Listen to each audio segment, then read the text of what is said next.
Let's bring it back. Good idea to take a break because we get to connect with the people who still have questions. So item 8 is consideration of recommended operating and capital improvement program budgets for the fiscal year 2025-26 and adoption of the operating and capital improvement program budgets and establishment of appropriation limit and related actions. We have multiple items under the recommended action. I think we also have a review of the current year city work program. Some are from past years, and then they might have already discontinued, but then there is still funding for that. So thank you for cleaning that up. So Tina. Yeah. Thank you, Mayor. And yes, this is the final adoption of the budget, and we're also going to talk about special projects and work program items. We have all come a long way to get here. This is the last step in the journey, as you'll see on the roadmap that Christina will share briefly. And I just want to acknowledge that a lot of work has gone in to where we are today. And I would like to thank staff from the administrative services and every single department and the residents and council members for your engagement and for your discussions. And it really is a collective effort.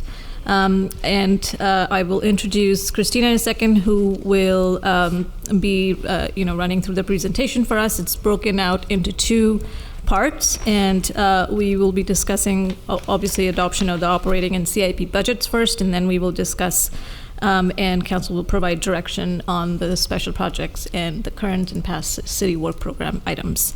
And with that, I will turn it over to Christina Alfaro, Director of Administrative Services, to get us started. Good evening, Mayor, City Council. Not only am I here alone presenting the budget, I also have our acting budget manager, Tony Oase Anderson, who's going to take you through the bulk of the presentation, and I'll pick up on the special project portion. But before I hand over the presentation, acting city manager Kapoor already alluded to some of this, but we've taken this item that has the fiscal year 25-26 proposed budget or final budget adoption, and we've separated it, even though it's in one item, from the special project defunding for fiscal year 24-25. So effectively moving the final, we're hoping you can vote on the final budget first, and then we'll move into the special projects as they are in two separate fiscal years, and any changes you make in special projects will not have an impact on the final budget. So we thought it'd be better to bifurcate them this way. For the proposed budget, or the final budget, fiscal year 25-26, which is basically taking the proposed budget we presented to you about 2 weeks ago or so, maybe a little bit more than that, and incorporating any recommended changes from that night, and any other staff-led changes, and describing those to council and the public, and looking to adopt the budget. We'll also go over some next steps after this evening, which covers our next reporting period to council. We'll go over the recommendations, and then we'll answer any questions council may have. Then we'll step into the special project fiscal year 24-25 defunding recommendations. We'll give you an overview, project totals by type, projects by type, recommendations, questions. We will go through in the attachments kind of page by page of each project category. We've numbered those. We'll talk a little bit about the process when we get there, but we're hoping to get through kind of each project by type. So with that, I'm going to hand this over to Tony, who's take you through the proposed budget changes.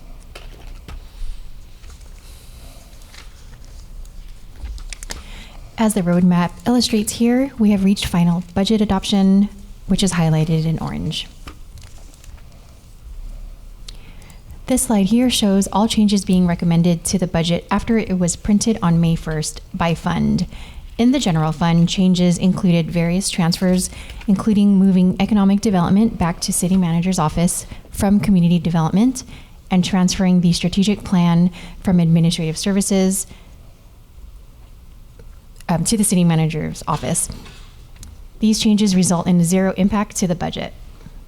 In addition, proposed budget is recommended to increase by $65,966.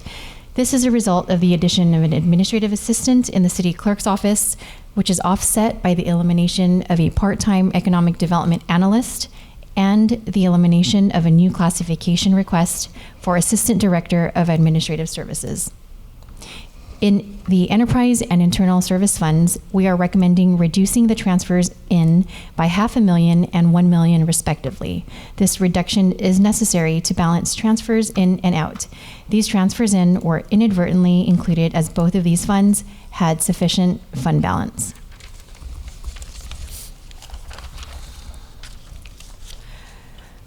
Overall staff is recommending a budget across all funds for operating and capital of $136,063,401.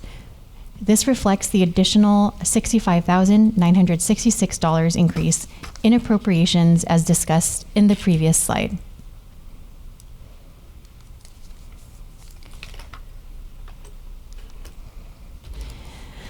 So when reviewing both revenues and appropriations with recommended changes included, again, across all funds for both operating and capital budgets, revenues are recommended at $133,654,373, and appropriations are recommended at $136,063,401.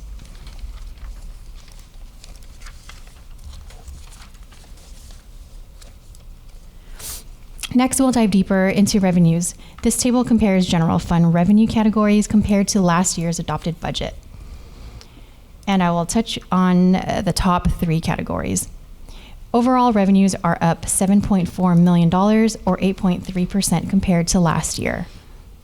Property tax is increasing by $2.2 million, primarily due to actual growth in fiscal year 25 and updated budget methodology to align with budget with actuals. Franchise fees are increasing by $0.9 million, primarily due to actual growth in fiscal year 25, as well as updated budget methodology to align budget with actuals. Lastly, intergovernmental revenues are higher due to an increase in funds received from other cities and grant funds for the Hopper Shuttle.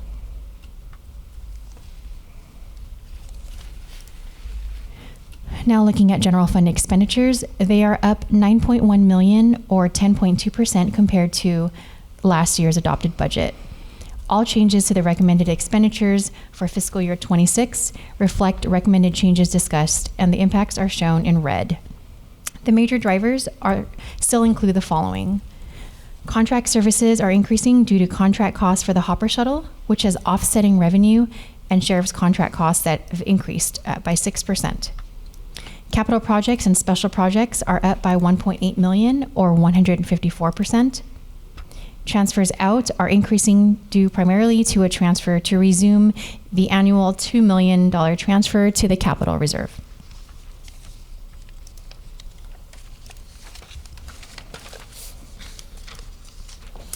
Next, I'd like to highlight one of the key changes in the forecast.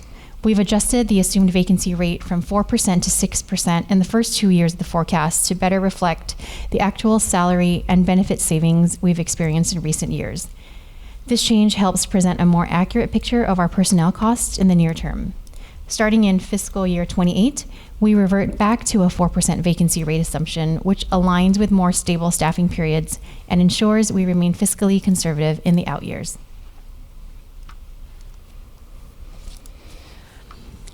This slide here presents a 20-year projection of the general fund's annual surplus and deficit.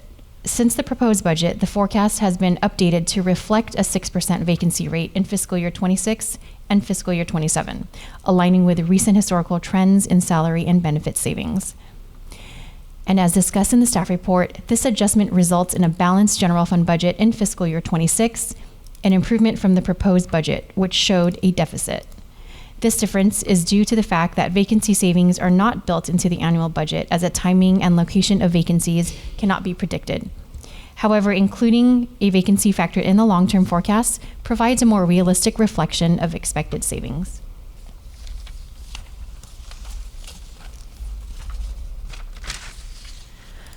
This slide here summarizes changes made to staffing after the proposed budget was printed, as discussed earlier in this presentation.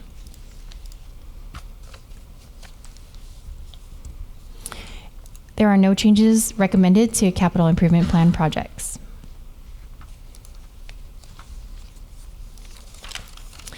And tonight's recommendation is to approve recommended actions 1 through 5 as listed in the staff report.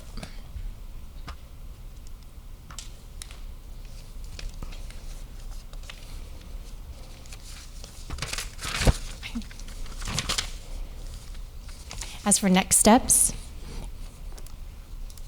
we're here today at the final budget hearing and adoption. In November of 2025, we will have the first quarter financial report.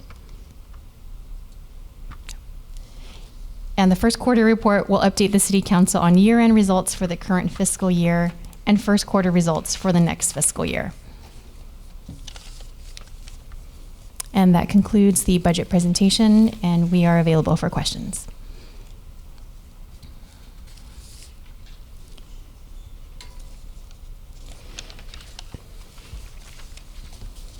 Okay, anyone has questions? Councilmember Mohan.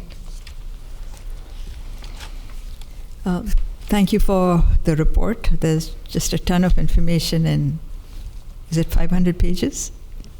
Just about. 500 pages is about 100 pages less than last year. Okay.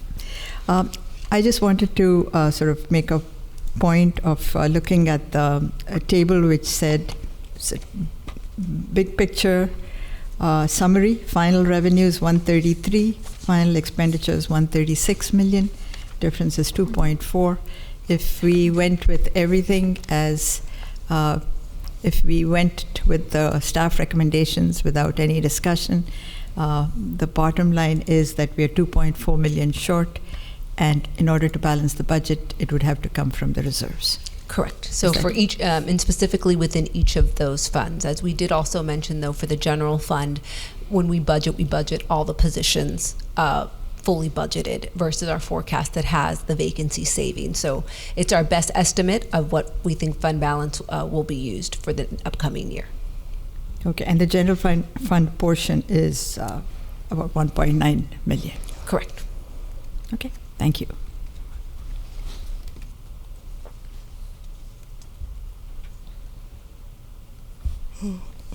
Anyone else?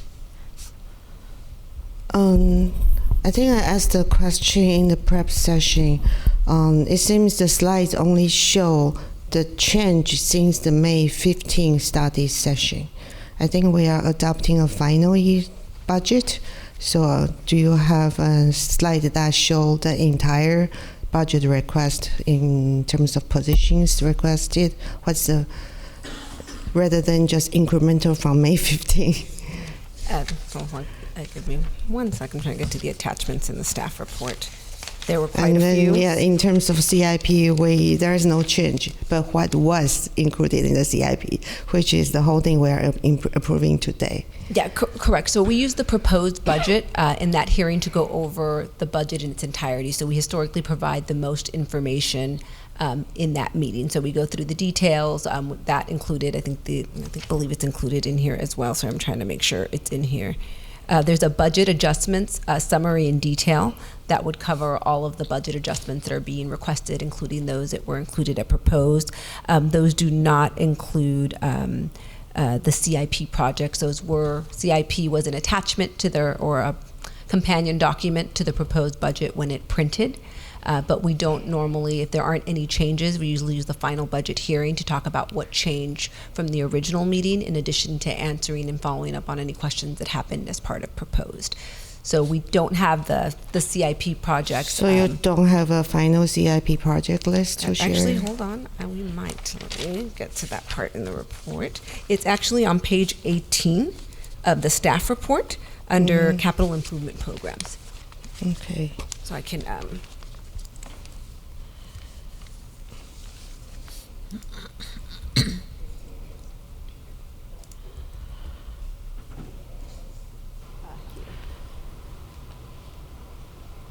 Yeah, I actually don't think this was the convention in earlier years where the final budget adoption, we don't see the entire CIP we are approving today. We only see the incremental from the study session. It seems unconventional. Yeah. So as I mentioned, the staff report does have the CIP we're asking you to approve included in the recommendations as well. If you look at recommendation, oh, sorry, it's not in that one. But on page 18, it does tell you the projects that were being requested to be approved. Yeah. So although this presentation may not have included it because there were no changes from proposed, it is still included in the staff report as information. Okay. Thank you. Mhm. And any other questions on the budget? Pardon, through the mayor? Mm-hmm. Yeah. So with regards to seeing the capital improvement projects, that was a Baker Tilly recommendation that we move towards having the entire capital improvement program be adopted at the same time. And it's my understanding that we're moving towards that so that next year it will all be together in the complete booklet. And one of the areas which I would like to see worked on is with regards to prioritization and having a prioritization matrix. And perhaps having the CIP portion started a little bit earlier in the year. I think that will help with the scheduling to get the completed booklet put together. Because if you recall, like last year's was kind of late, and this year we now have a lot more material all included.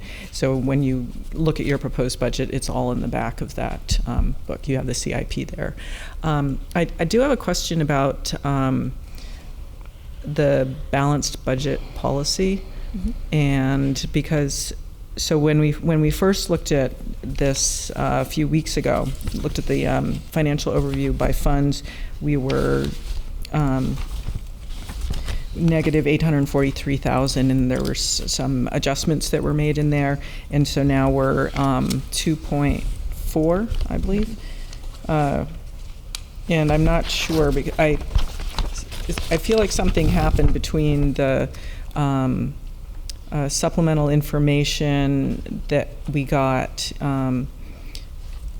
because there it was showing the change in fund balance is $2,343,062, but I feel like I saw a different number for the final. So what is the amount that would need to, for lack of a better word, be covered?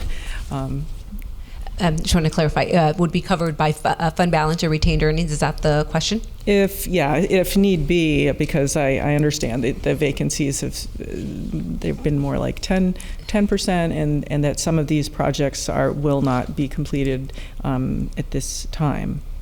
Yes, yeah. So you are correct. The number did go up. The biggest drivers of it are the reducing of revenues. So fund balance is basically, it's a formula, right? It's a revenues minus expenses equals either you're adding to fund balance or you're using fund balance. And so when we remove the revenues from the enterprise and the internal service funds, that increased that 843 by 1.5 million, and then adding the additional revenue expenses on the general fund side of the 65 added and that's kind of how we get to the difference. So I guess to answer your question, we'd be looking at potentially using up to 2.4 million in fund balance. That's what I thought I saw.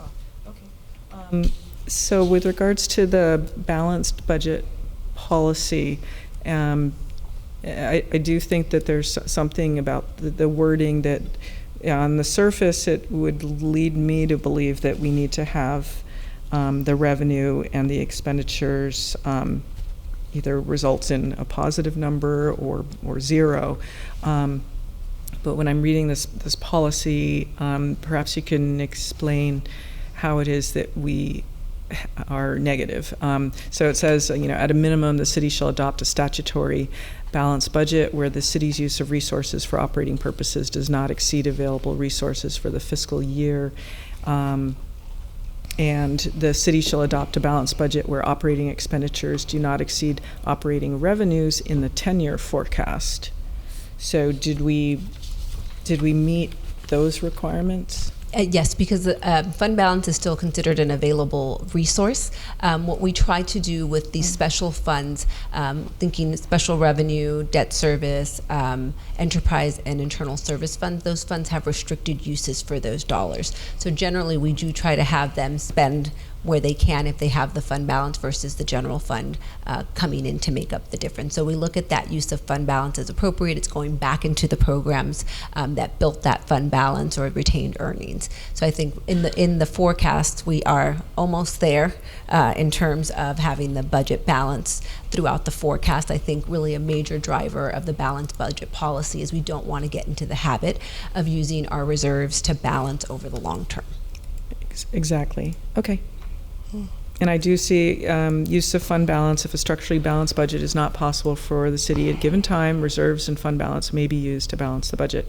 However, this should only be done in the context of a plan to return to structural balance, replenish the fund balance, and remediate the negative impacts, etc.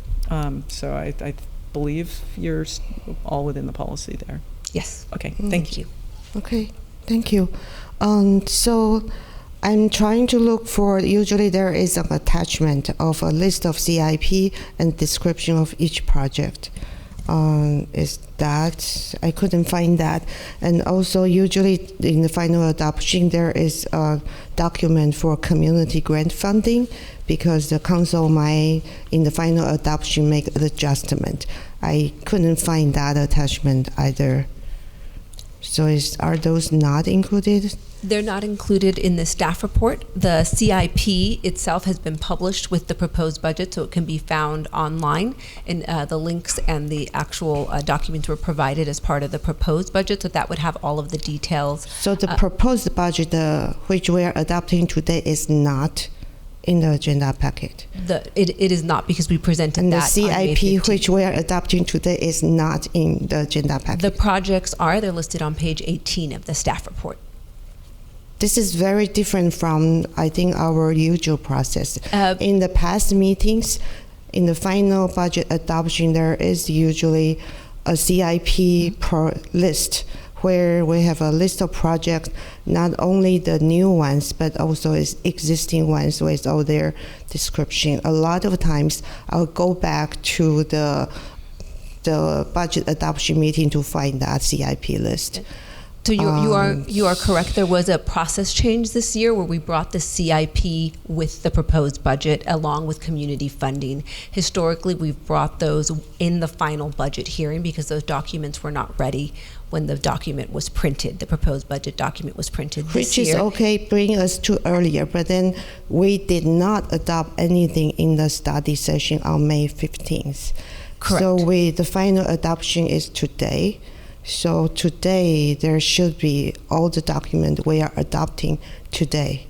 Otherwise, it's impossible for the public to know, I need to go back to May 15 to find the documents. Well, it's also on our website. So the proposed budget has been published on the website since May 1st. Along with the Website is CIP. not the agenda packet, which we are adopting today.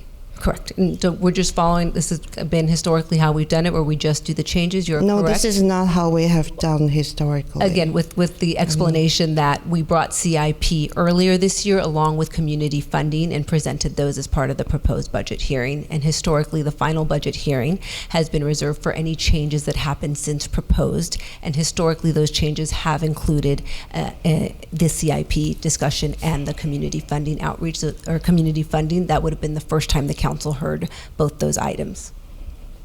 Okay, because I would like to make some adjustment to the community funding.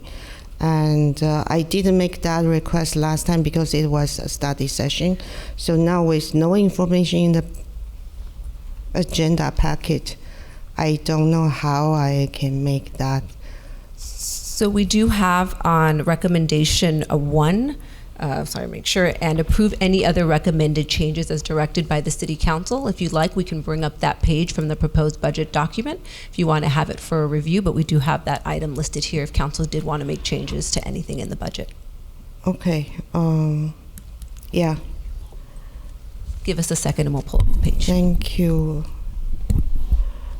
I just think for the public record, it's very important what we are adopting in a meeting should have, the package should have all the information we are adopting, rather than on a website or in a previous meeting. Understood. We can make that change for next year to make sure Thank we include you. both Yeah. documents.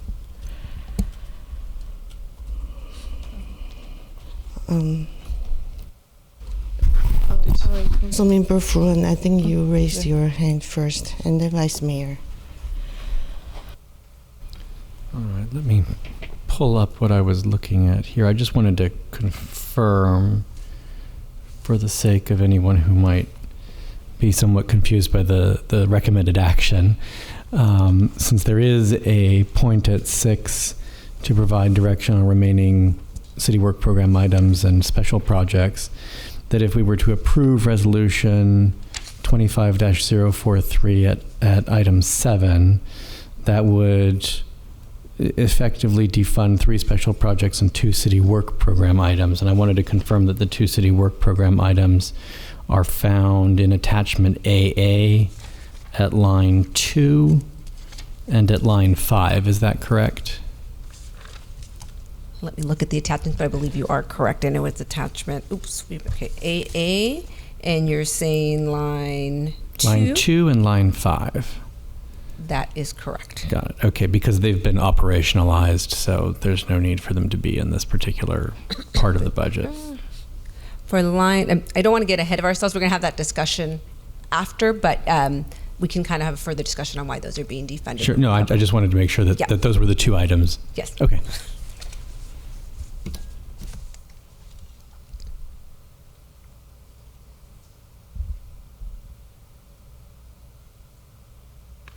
And then we have the community funding page ready to show if you'd like to go over those projects.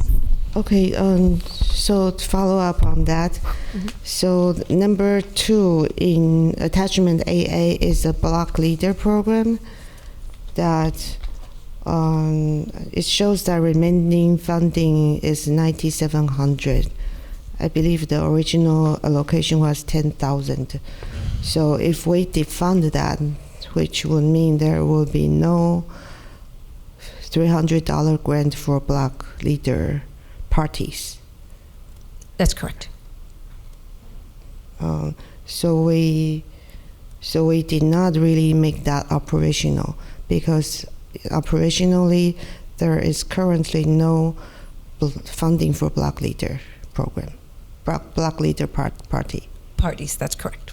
Okay, thank you.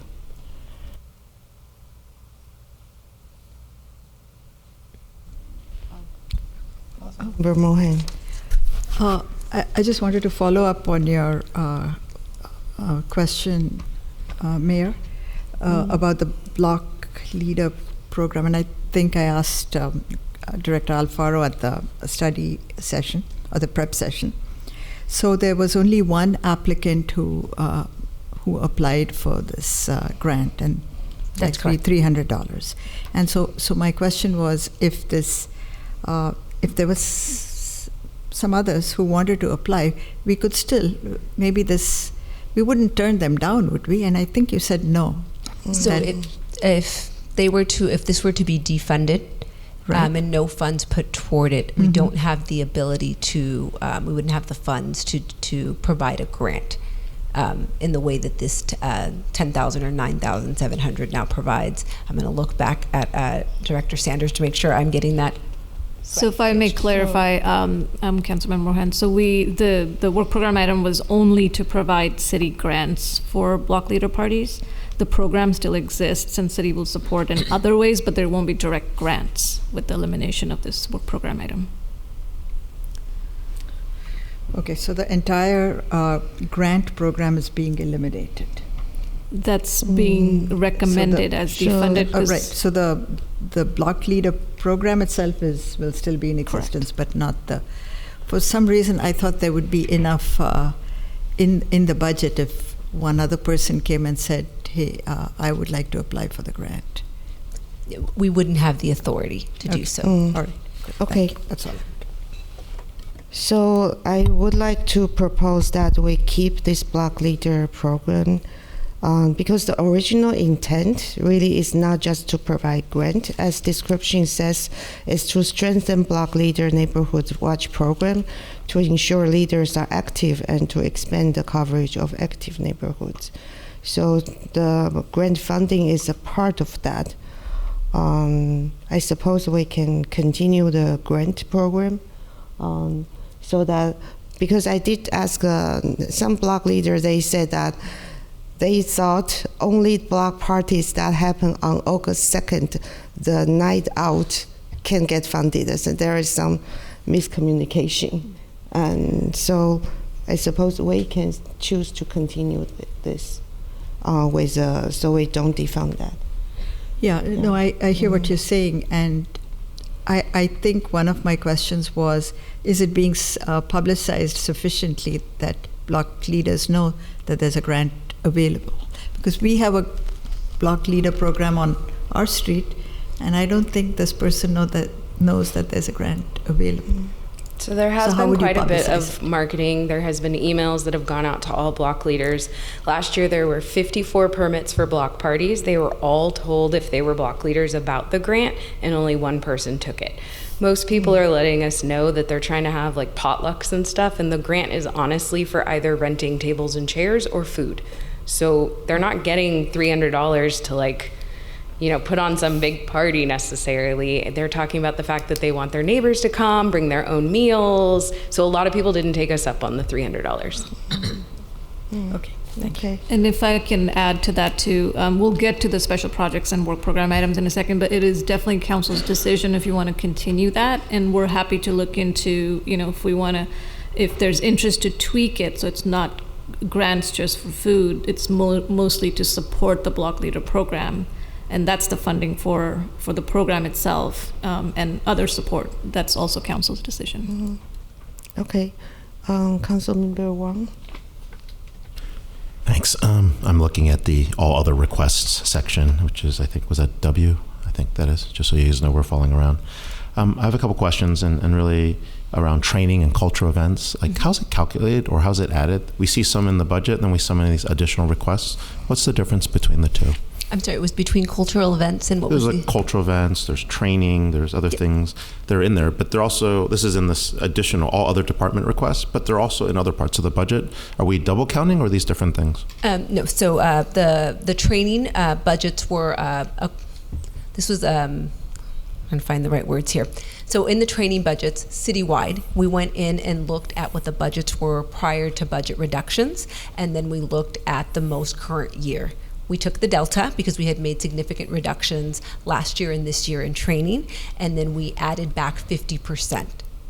And so you'll see citywide training, when you see that that title, that means we use that process to figure out a number to add back. I can tell you a lot of departments, when we were in budget crisis, stopped kind of going to either trainings, conferences, things like that, kind of really try to cut back, try to do more of the online ones that were multiple people could attend, those types of items. So that's the citywide training. In administrative services, there's also one-time cost for purchasing training, and that's as we have a one-person purchasing department trying to get some assistance in to move some items a little bit quicker. So making sure we have like our like standard documents ready, our training documents, all of that looks good and is up to speed quicker than we would likely be able to do with a solo person. In terms of cultural events, this has been over the past few years. These are things like we get together for Lunar New Year, Hispanic Heritage Month, and we generally do some sort of potluck and decorations and different events, and that's been mostly employee sponsored. And so we're hoping to have a little bit of funds to try to have the city support it as well. We'd still have potlucks, we'd still have people bring in, but just a little bit of support from the city side is what we're asking for those events. Got it. And then just a quick question. It's the last item in Public Works on that request for fleet, I think, vehicle assets, $780,000 for the request. What is that specifically for? Is that the selling or selling of the assets, or is that the replacement of assets? It's the replacement of assets, and if you give us a second, we can bring up in the proposed budget where it lists all the assets that are being recommended for approval. If that's okay. And that's not actually the question is two-part. The second part of the question is, do we take any revenue from the selling of those assets at some point? Where does that come in? Because I was missing that in the budget.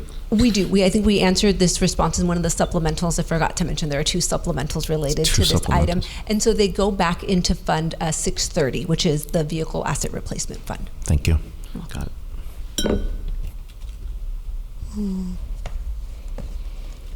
Okay, can you have the community grant? Yes. Can you show that? If video could just project Tony's screen. Oh. There we go, just kidding. And let us know when you'd like us to scroll down. Yeah. So what's the total amount we have now? It's 32,000. I think we cut that down. It was almost twice as much before. I want to say historically it's been about between 70 and 90. Mm-hmm. Okay. And I remember there was a AAPA. That's, I think they're asking for the AAPA called Multicultural Festival.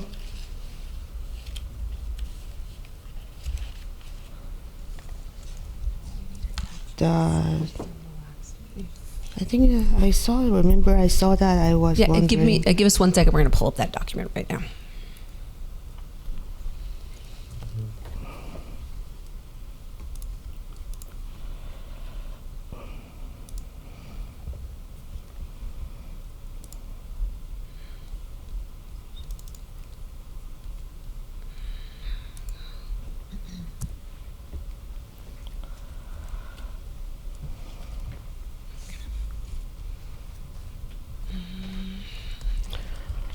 We can talk about that after public comment. Yeah, it's yeah.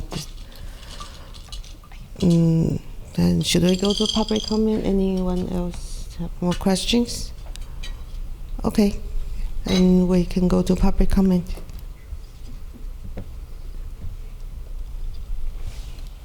Yes, Mayor, I have one request to speak from Community Hall. I see 2 hands, 2 requests to speak virtually. And so we have Jean Bedord in Community Hall.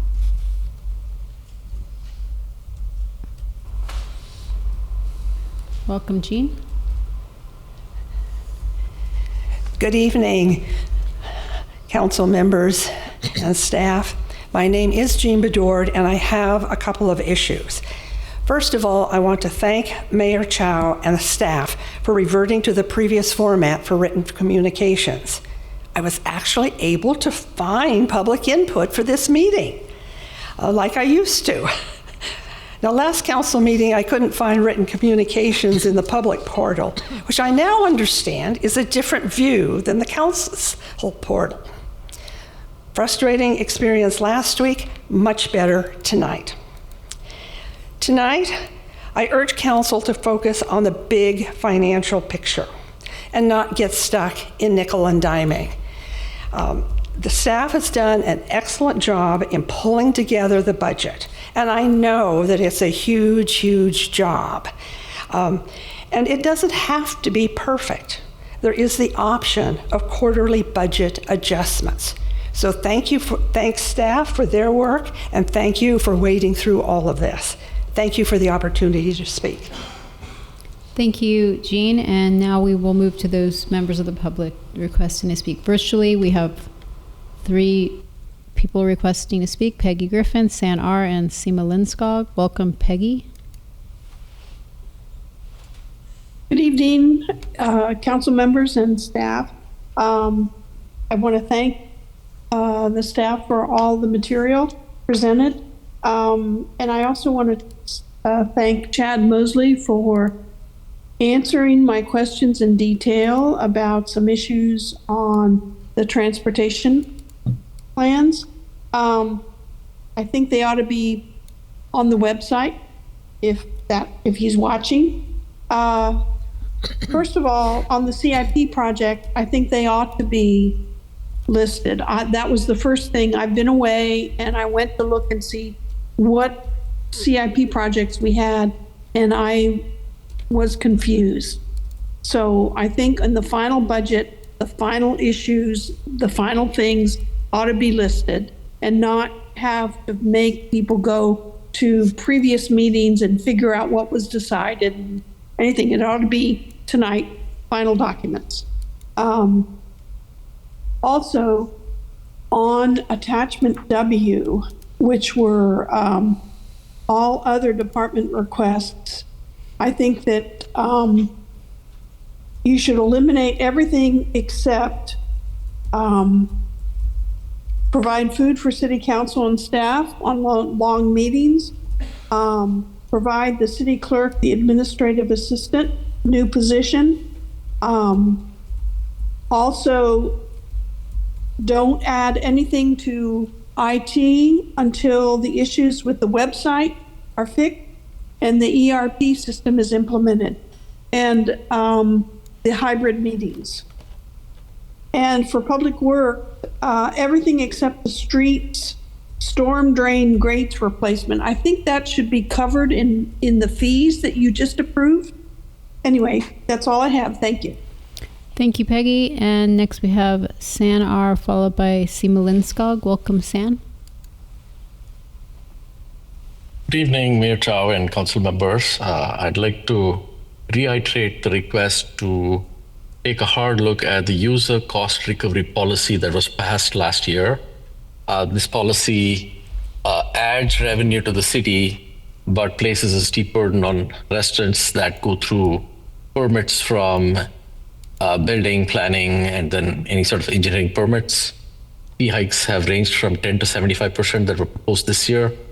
That I think the item was postponed previously, and I don't know that we ever actually deliberated or council ever deliberated on that and public ever had a chance to give you input on the proposed fee hikes. That probably comes back later. But all of that contributes to revenue and masks some of the burden that is being placed on residents in order to carry this. And so you'll also see cost allocation that is increasing, I believe, 12%. And as the city adds staff, which it needs to do, we are now directly bearing the burden of that in the form of cost allocations. And so we do need to add staff, especially in critical community-facing departments. So that is not an area we can cut. However, in certain discretionary areas, we need to make cuts. And that includes a grant analyst. We just need to do more with less, and that means departments need to be able to look for grants themselves, and we'll just have to reward those that are being resourceful with researching the grants that are available for their projects. And I have seen very, very diligent department members that are constantly looking at ways that they can advance their agenda, and I think that should be rewarded. And that should be encouraged as model behavior. So I would urge you to eliminate the grant analyst position.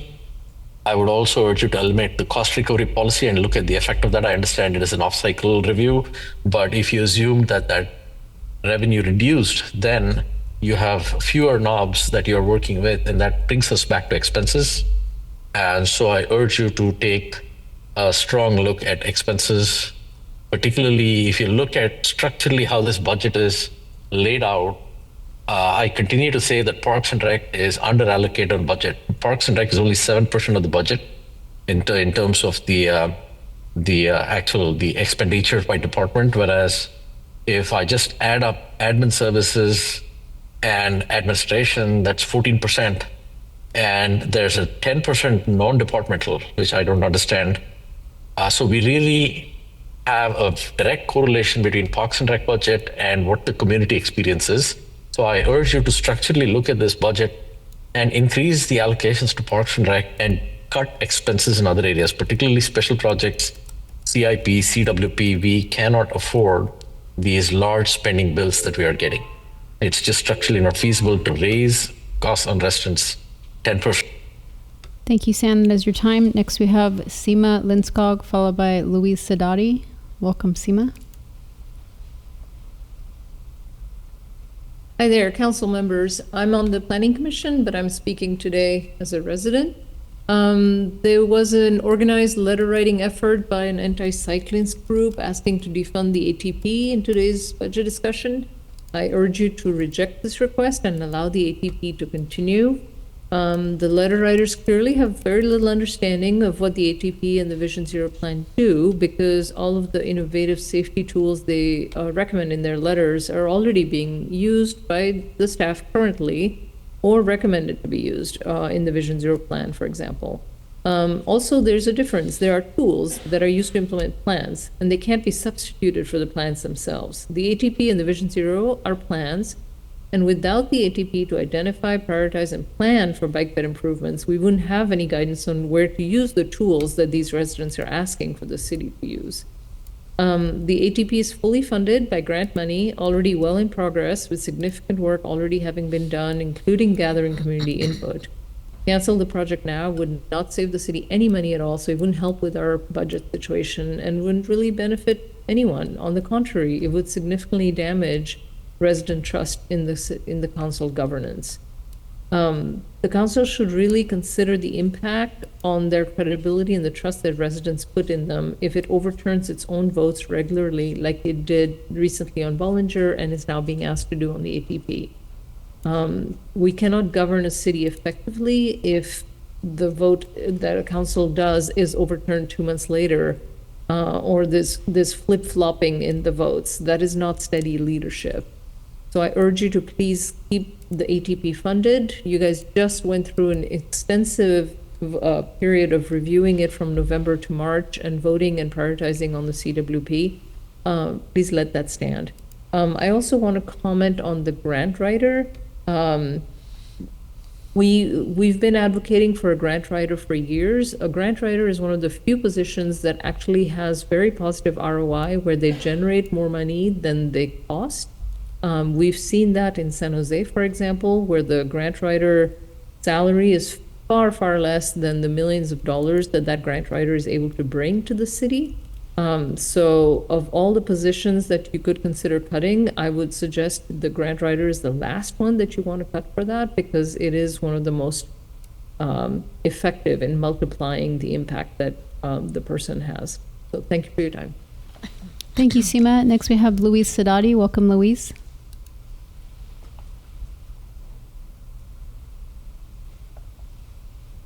Hello, can you hear me? Yes, we can. Mayor Liang Chao pledged, "This is the leadership I pledge to you. I will ensure we put residents first. The council makes decisions based on residents' input without undue influence from special interests." Santosh Rao and his followers are an anti-cyclist special interest group. Since most cyclists in Cupertino are children, this makes Santosh Rao and his followers an anti-children special interest group trying to influence against what is for the greater good of all the residents. The present council will be blamed when the next fatal child accident occurs if they defund the ATP. Santosh Rao has led his anti-children special interest group to send emails to the city council to 1. defund all the grant money allocated to the ATP. 2. leave the council vulnerable to community outrage when there's a death amongst the students and residents who bike to work or school, and pedestrians and drivers, because the safety improvements were stopped with the ATP being defunded. 3. pressure the present city council to ignore 3 previous city council meeting votes, which had much community input. And finally, San Rao's group is pressuring the city to ignore the work plan prioritization program, which was completed in November 24 to March 25th with much community input. If the present council does what Santosh and his special interests want, then the present council will need to redo the entire prioritization of all the proposed projects again. His special interest group has no professional background relevant to ATP. The work already done on the ATP involves tools and ideas in the approved Vision Zero plan. The plan already done has involved very detail-oriented, data-driven professional engineers and consultants in the specialty. The ATP is fully granted and extensive research has already been done. the funding the ATP would jeopardize future grant applications. Why would grants be given to Cupertino if it has defunded at least 2 grants? Bollinger Road being defunded at the last council meeting. It would be disrespectful to the staff and the residents for the present city council to ignore all the work already done on the ATP and work prioritization with its in-depth community outreach. The city council had already previously gone through grand jury findings for poor governance. If the city council follows the plan outlined by Santosh and his followers. Thank you, Louise. That is your time. Mayor, no additional requests to speak on this item? Okay, thank you. Let's bring it back.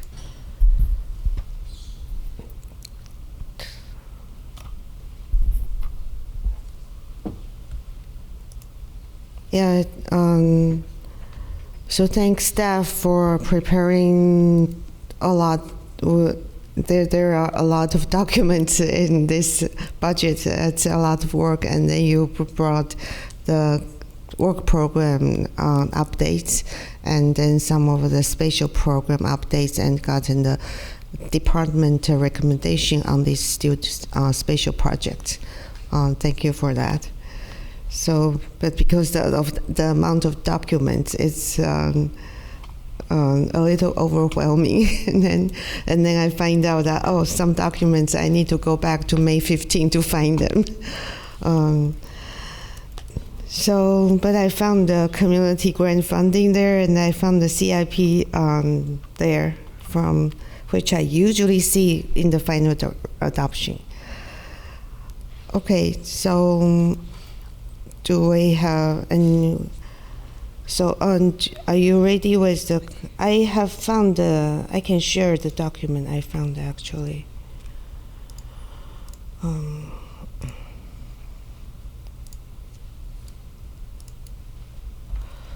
So this was, I was expecting that I can easily find this in today's agenda. But then this is from attachment C of the May 15 study session, where we have the recommendation from Parks and Rec for the different organizations. And I think they really have done a great job to spread the limited funding that we have, and 2 different organizations. The slight adjustment I would like to make is for the final row for Asian American Parents Association. This, and as I understand, they are asking for funding for the AAPI Multicultural Festival that was held last weekend. And this is a multicultural festival. I think that's what the community grant intends to really fund. It's a festival that's open to everyone and started by the community. So they are in their 4th year, so it's all grassroots effort. So I hope we provide maybe $2,000 funding for this organization. And I think this is the only festival that includes multiple culture. The other festivals we have are for one specific culture mostly. And this one also involves multiple youth organizations. And every year they are involving more youth organizations. So I hope to support this festival. Any other modifications any council member would like to request? Vice Mayor? Rochelle. Okay. Yeah. Thank you. Hold on. Oh, there we go. I just wanted to clarify really quickly that when we redid the festival policy, we did make it that a festival cannot get both community funding and a festival fee waiver. So I just want to make sure we're super clear that if the AAPI festival does get the $2,000 from community funding, they would not be able to apply for a festival fee waiver. I just wanted to make that super clear, because when we did change the policy, we did make that distinction that they cannot get it from both. Thank you for the reminder. Yeah. Then then in that case, we might need to provide $3,000 funding because they have very limited funding and are not really getting sponsorship. So, okay, thank you for that reminder. Vice Mayor. Thank you. I have a question about that. Did we provide a festival fee waiver for the event? They did not make the application period for this year, but they have in the past. Mm-hmm. Okay. So they currently are not in what's being asked for this fiscal year budget.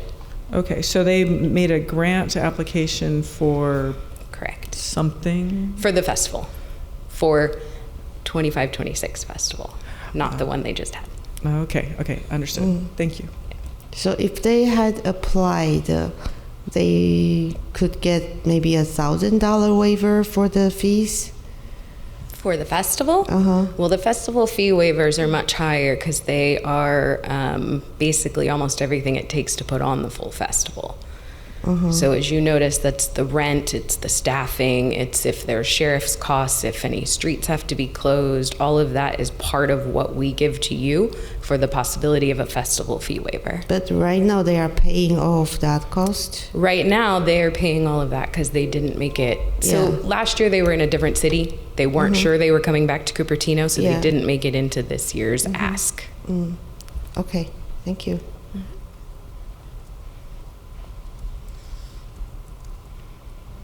Mayor. Okay, thank you. I was wondering if we could see the page regarding the festival fee waivers, because while the grants are the $32,500, the festival fee waivers are I think around $177,000, and then I'd asked for some more information regarding the sister cities funding that we provide there, and I think it's important that we have that accounting so that we know how much that we're actually providing to the community. Give us just a moment, we're pulling that up. Okay, thank you. And I think the budgeted amount for the sister cities should probably be adjusted so that it's more in line with the actuals. And thank you for the supplemental information regarding all of the grants that we have, like with the 4-H, for instance. I think it was really helpful to get more accounting on that. And then thank you. So this is the, I believe, this is the one we presented our proposed budget. And this was a table that was included, added year-to-date totals to it. So I wanted to bring this one up as the most up-to-date one.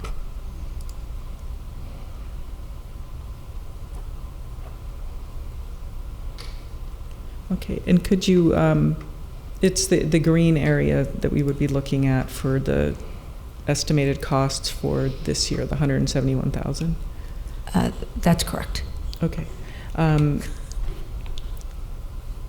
I think I do want to bring up that kind of a side issue. I think it would benefit the council if we consider having a budget subcommittee at some time. And the reason I bring that up is being on the audit committee when it formed in 1995. It was 2 staff members, 2 council members, and a member of the business community at large.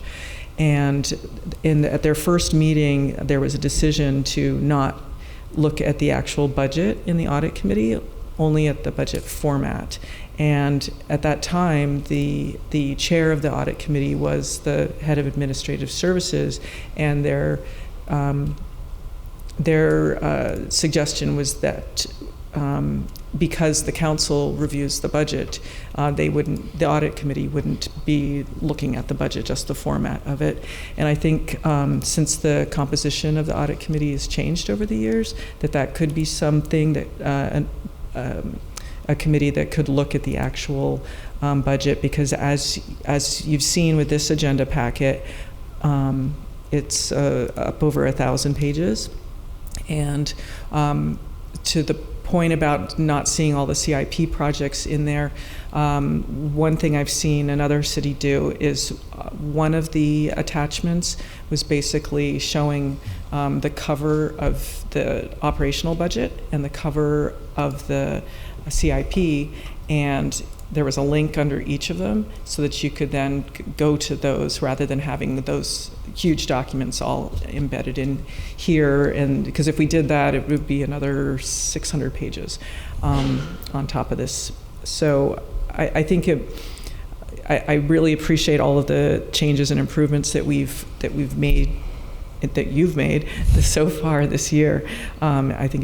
I think we're on the right direction, and you're implementing all of the Baker-Tilly recommendations as well. And I think it'll get clearer. I'm hoping that if we start earlier, we won't have the amount of supplemental materials kind of at the late end of adoption, because I think it gets really hard to juggle through all of these attachments, and that we got into the double letters even. That's a lot of information to go through and then try to keep it all straight. I would like the festival costs broken apart so that it's more reflective, in particular for sister cities, that gets under the sister cities heading in the budget, and that we've got perhaps in a separate place or as an informational memo, a sense for all of the funding that we are providing to the community. I think that'll help. Okay, thank you.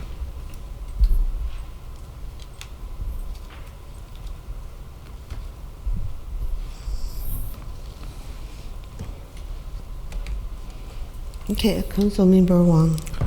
Yeah, in general, I want to thank staff for putting together a comprehensive budget. I am a little concerned about using the fund balance to cover. I understand it's normal accounting practice. I'll be clear about that. I'm trying to find $1 million on the dais to figure out how to remove on the fly, and it's probably not a good idea. But I do have some questions in general. It's just I'm trying to figure out are there things here that can be deferred, and I think it's not.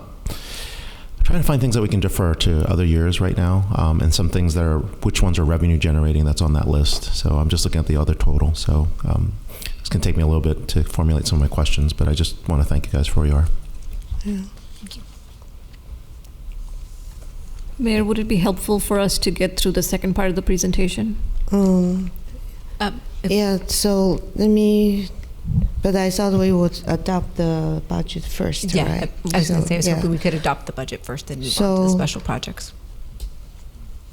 I do have another question. So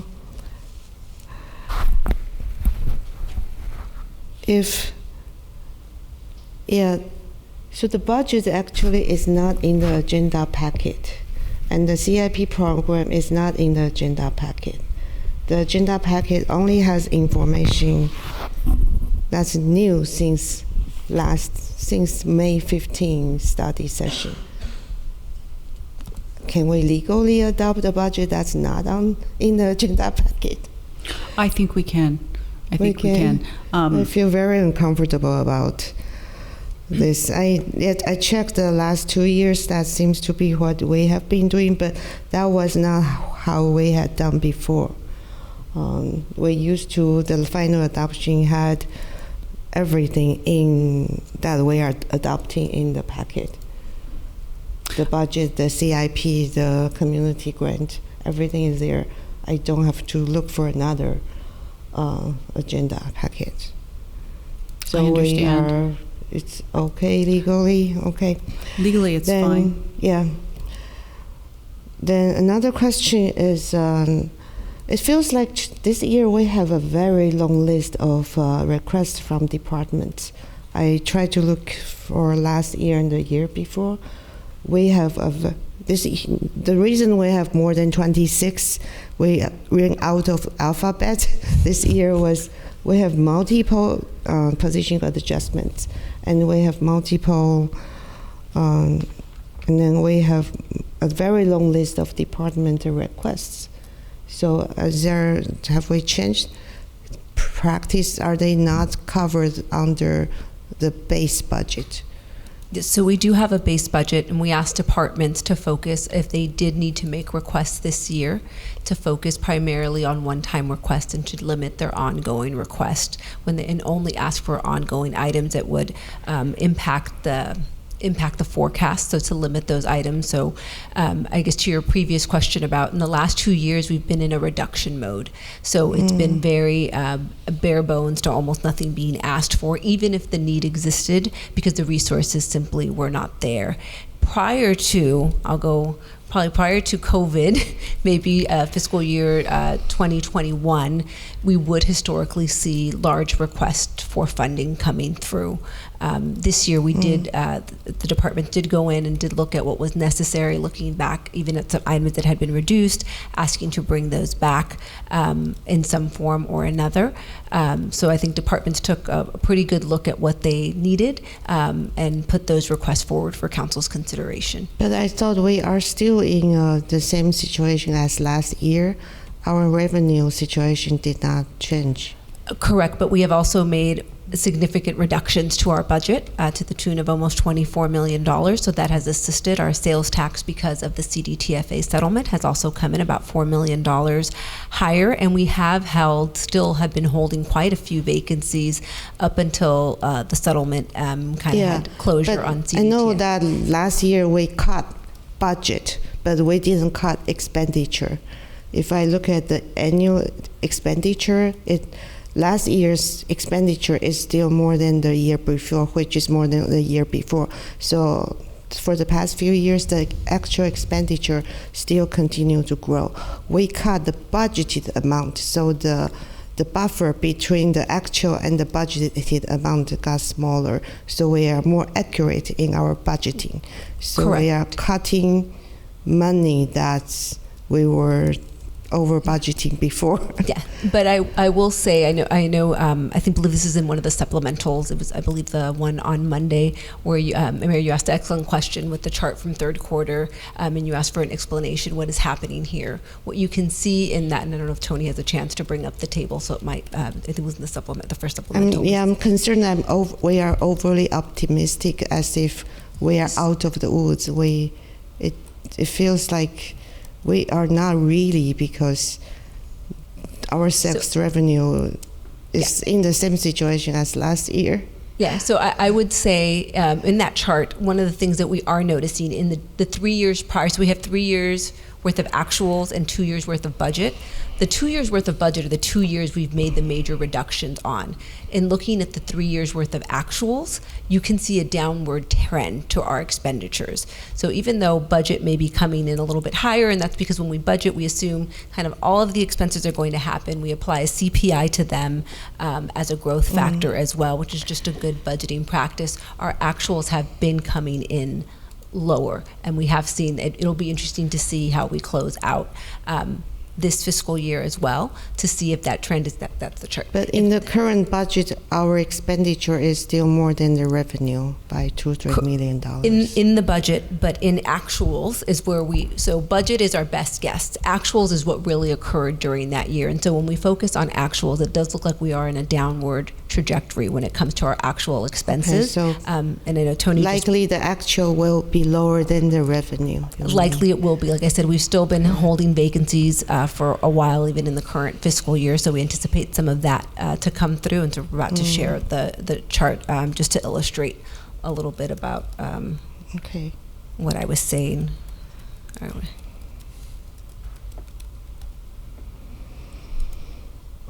And then maybe IT, we might need to share our screen, so I'm not quite sure if it's, there we go. We'll move it over there. There we go. So in this chart, Tony, can you make it a little bit bigger? The Control Plus, I think, should make it. Thank you. So here you can see it shows you 22 actuals, 23 actuals, 24 actuals, and the red bar are expenditures. This is just in the general fund. They've gone from 96.7, 83.9, 82.8. And these are in years where we weren't actively trying to make reductions. So we'll see kind of the fruits of what we're doing as we go through 24, 25, and 25, 26. But we are seeing a downward actual expense trend. So the 24-25 will be lower than 82 million. So the 24-25 red 90 million now is budgeted. Up a little bit, Tony. The actual might be lower. It's the adopted budget that we're looking at on that one. Yeah, that's the adopted. But the actual might be lower than the 82 million, which is the previous year. Correct. Oh, okay. That's a bit more comforting. Thank you for the explanation. Yeah. So I'll make a motion to adopt the recommended action, but we have multiple recommended action.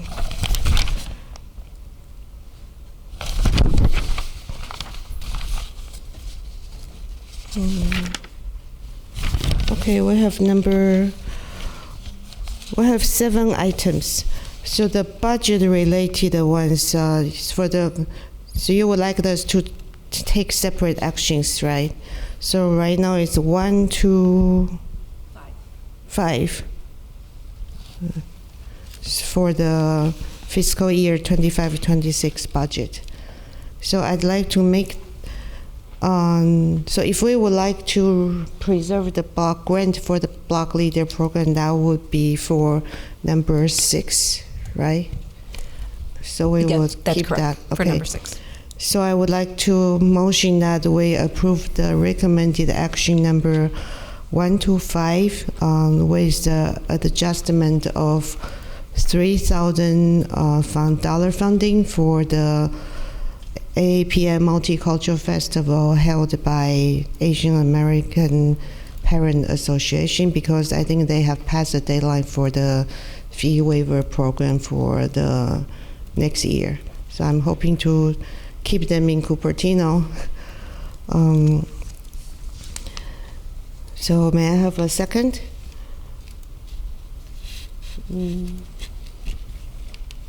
I'll second. Thank you. And I'm open to other amendment that you would like to adjust to the staff recommendation. Vice Mayor. I have a question. If all of the recommendations regarding staffing are reflected in items 1 through 5, I feel as though there's part-time position is missing here. Yes, so they're all included. There is in the staff report, I think why it may feel like it's missing, again, as we were only reporting the changes. Let me share this up here. Which is very confusing, actually. Do I have a full list of the changes since fiscal year 24-25?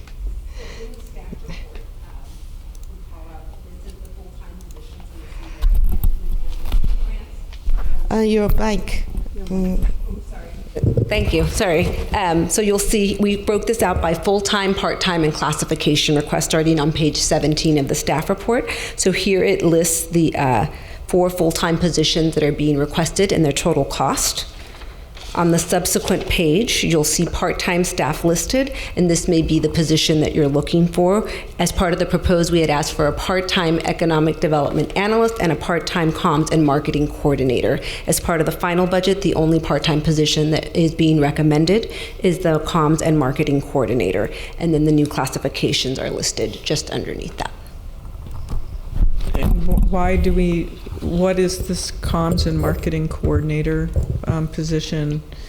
I'll defer to the acting city manager on that. Okay. Vice Mayor, when we were looking at budget cuts last year, we had taken the communications manager and downgraded it to marketing and communications coordinator. Currently, there's 2 FTEs in the communications division, and we also have a part-time coordinator. So this would be, instead of it looks like a new addition, but it will be the continuation of that part-time position, which allows us greater flexibility to support the communications efforts with the new website, for example, and any events that the city may be hosting.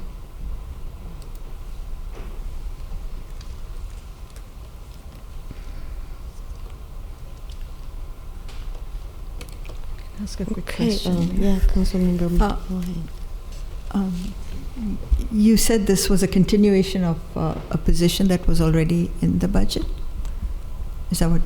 Continuation meaning it's not, so it's a part-time position, so it wouldn't show up, Christina, correct me if I'm wrong, but it's not, it won't be on the communications division org chart sometimes. Part-time positions aren't shown. We added it last year, and we're requesting council to continue the budget for it so we can continue having this.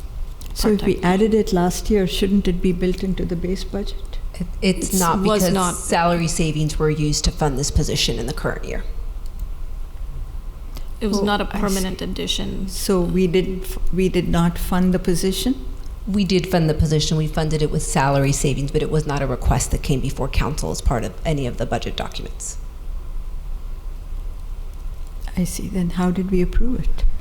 So the use of part-time positions don't need to be approved officially by council. It's the funding portion of it that needs to be approved. Mm-hmm. And so they utilize salary savings to fund the need in the department.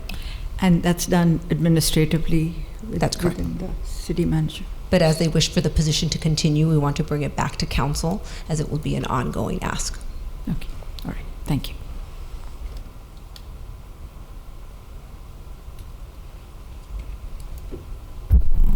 Vice Mayor. I'm kind of wondering why we need two plus part-time for communications. What's the role of those positions? For the part-time vice mayor, or? For you have two plus a part-time. So Yeah. what is the? So the one role is there? the full-time marketing and communications coordinator, that's Samantha. And the other position full-time is the community outreach specialist. Those are the two that are currently supporting all citywide communication efforts. And then through salary savings, even though it's not part of our communications org chart or base budget right now, we have a part-time person supporting us with anything above and beyond that comes to the communications division to support.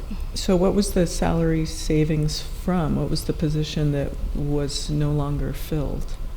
In the city manager's office, there has been a lot of salary savings and through vacancies. We've had a couple of positions that have not been filled.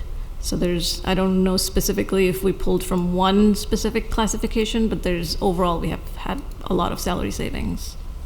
Okay, so I just want to bring this kind of issue up. Last year, for instance, we had budgeted for a budget officer, and that individual left us, I think, at the end of June.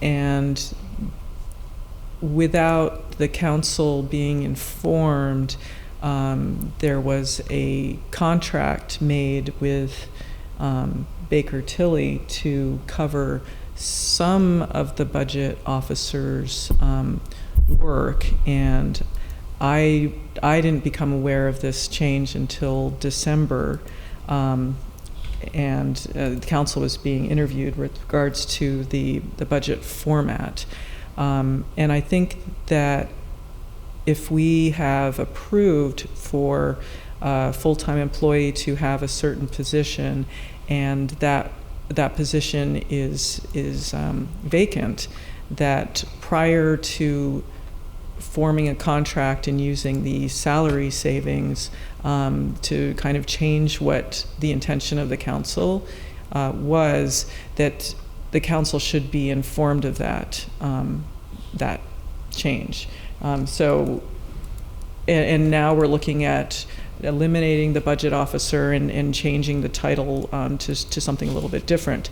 And where I think that the original ask, I think, was important for the budget manager, because I think they would have caught, not me, they would have caught the transfers in and transfers out mismatch, because that's her job. And I only caught it because I was helpfully trained by Christina and Jonathan, so that I even knew that those numbers needed to balance to be able to ask the question. And I think the budget manager would be the ideal person to have found that instead. To that point, are we going to have, with this new position, somebody that's going to be looking at those kinds of details in the future? Like, who's going to be the checker for that financial schedules page? So first, just point of clarification, we've removed that classification request from the budget. We do still believe that it's a need, and yes, that position would be the one doing that work. As we mentioned previously, we think there's a broader need in the department to be able to assist not only in budget, but in our other divisions that we have as well. However, the acting city manager has made the decision to hold off on that new classification for now. Just want to clarify, Vice Smith, the budget manager position is still exists in the city. But the assistant director classification has been removed. Okay, is there, I'm sorry, I can't recall at this moment, is there still an analyst that's going to be available for the Public Works Department putting together the CIP? Correct. We just had them start on Monday, and so they'll be they just started, and already I saw the CIP on his desk already. He's excuse me, deep in review. Great. Okay. Thank you. Mm-hmm. Okay. Just to clarify, so there are 4 additional requests for staffing positions. The total number will be 211. And so are we removing some positions also, like the emergency operations manager? That's vacant, but we are keeping that, right? Currently, we still have those classifications. So we are not reducing any staffing? At this point, the only ones that we are eliminating from the asks that were brought forward is the new classification for an assistant director in administrative services and the part-time economic development analyst. No, I'm talking about from last year, so not from the budget. Because from the report from last year, it seems the total FTE was about 2,210, and now we are 211. So, but we added 4. Then, are we subtracting Christina, 3? No, so we were at 207 last year, and we're adding 4 to get to the 211. Oh, so we were at 207. Mm-hmm. Okay.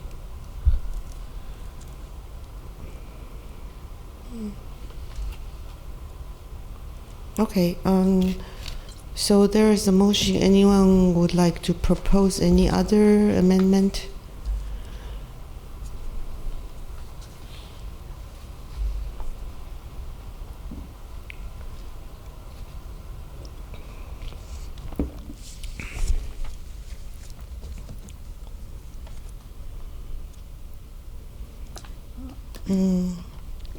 Yeah. I just had a quick question about the multicultural festival.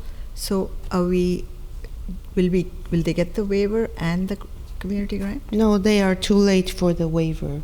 Okay. So, because I think the ones that applied for the waiver are in this budget already. They have to apply early 2025 for their next years. Yeah. And the policy doesn't allow that, so they cannot even get that. Okay. Yeah.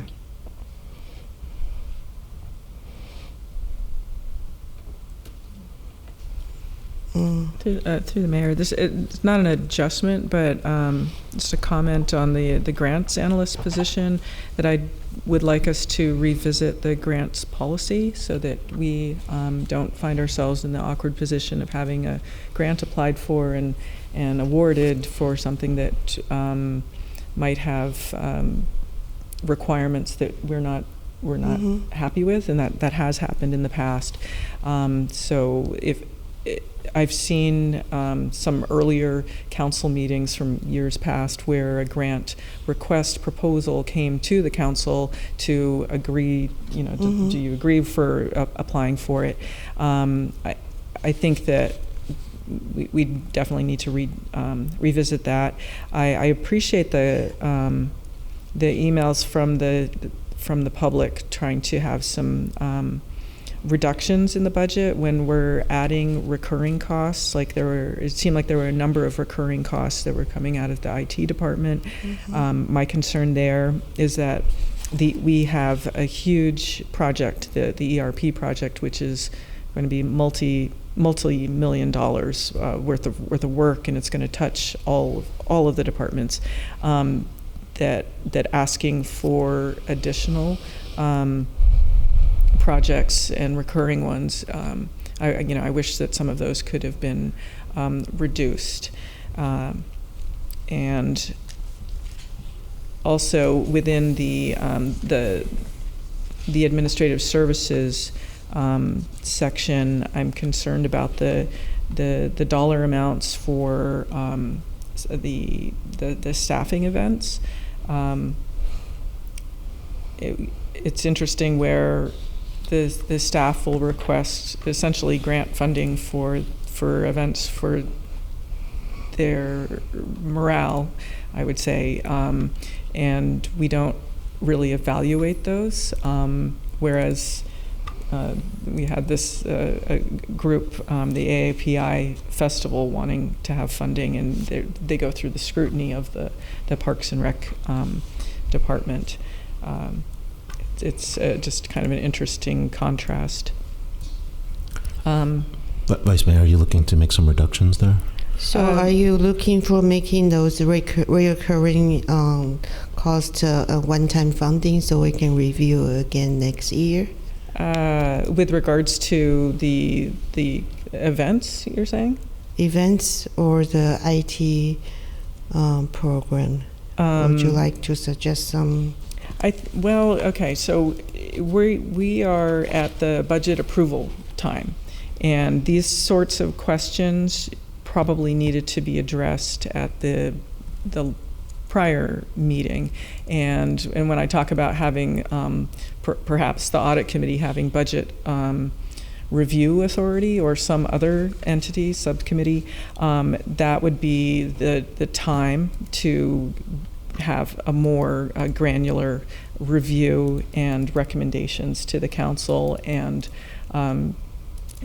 have those comparisons done with what are other cities doing? Is this are these events funds in line with what other cities are doing or not? And with regards to IT, micromanaging the IT department and their requests is something I'm uncomfortable doing, but it just seemed like there were a lot being asked for. So at the end of the day, what I would have liked really is for the revenue and expenses to have matched, and that it went further negative down to the 2.4 million. I'd like to know how that compared to past years. I have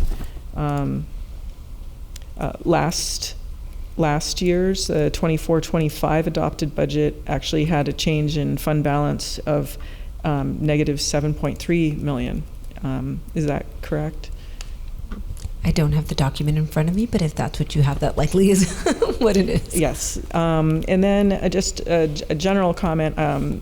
I really appreciate the assistance that I've received going over the financial overview by fund and understanding where cost allocations in expenses, where that came out of for charges and services for your revenue category, and understanding how these things are balancing. I don't know that each city shows all of that detail, but I appreciate it that it's here and that you can now go through the main financial overview by fund and then see the further detail on the following pages that you have within the budget. I think it's really helpful. But yes, so it was negative 7.3 million last year. So we're drawing less on those, I guess it would be the general fund monies this year.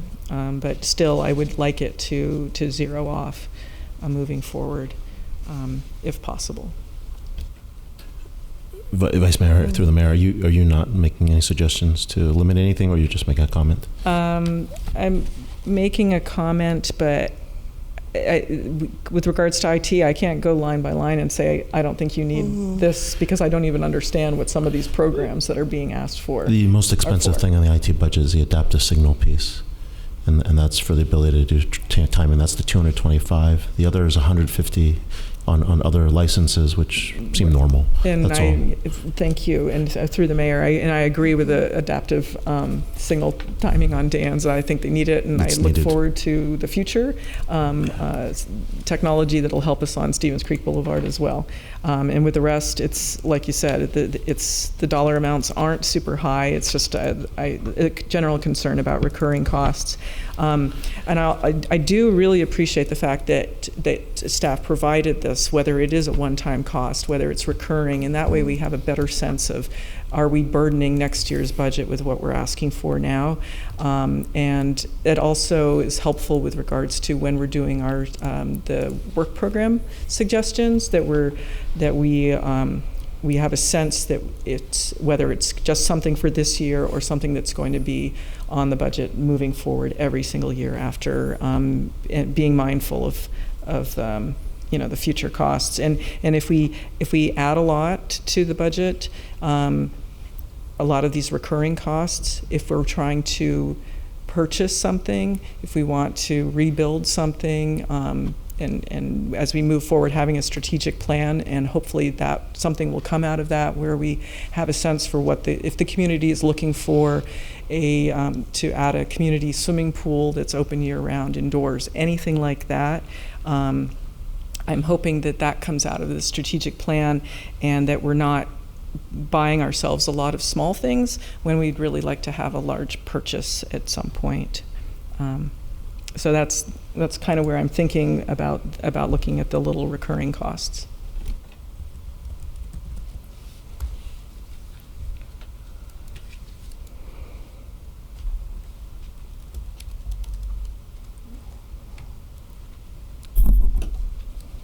So, point of order, I think we have a motion and a second, so. Yeah, so if you are not proposing any specific change, we'll just approve the budget. Well, through the mayor, if need be during first quarter update, you can make changes there. I think that was a suggestion from a member of the public. Okay. Yeah, thank you. So then we will, let's vote, yeah.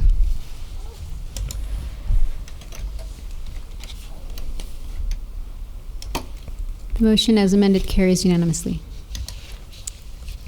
Thank you. Now to part 2 of this agenda item. I think it's the same. Do we need Yeah. to extend the meeting? It's the same item, but I wouldn't call this a new agenda item. It's it's the same item. correct. Yeah. Just part Okay. B, and we'll get the presentation up here.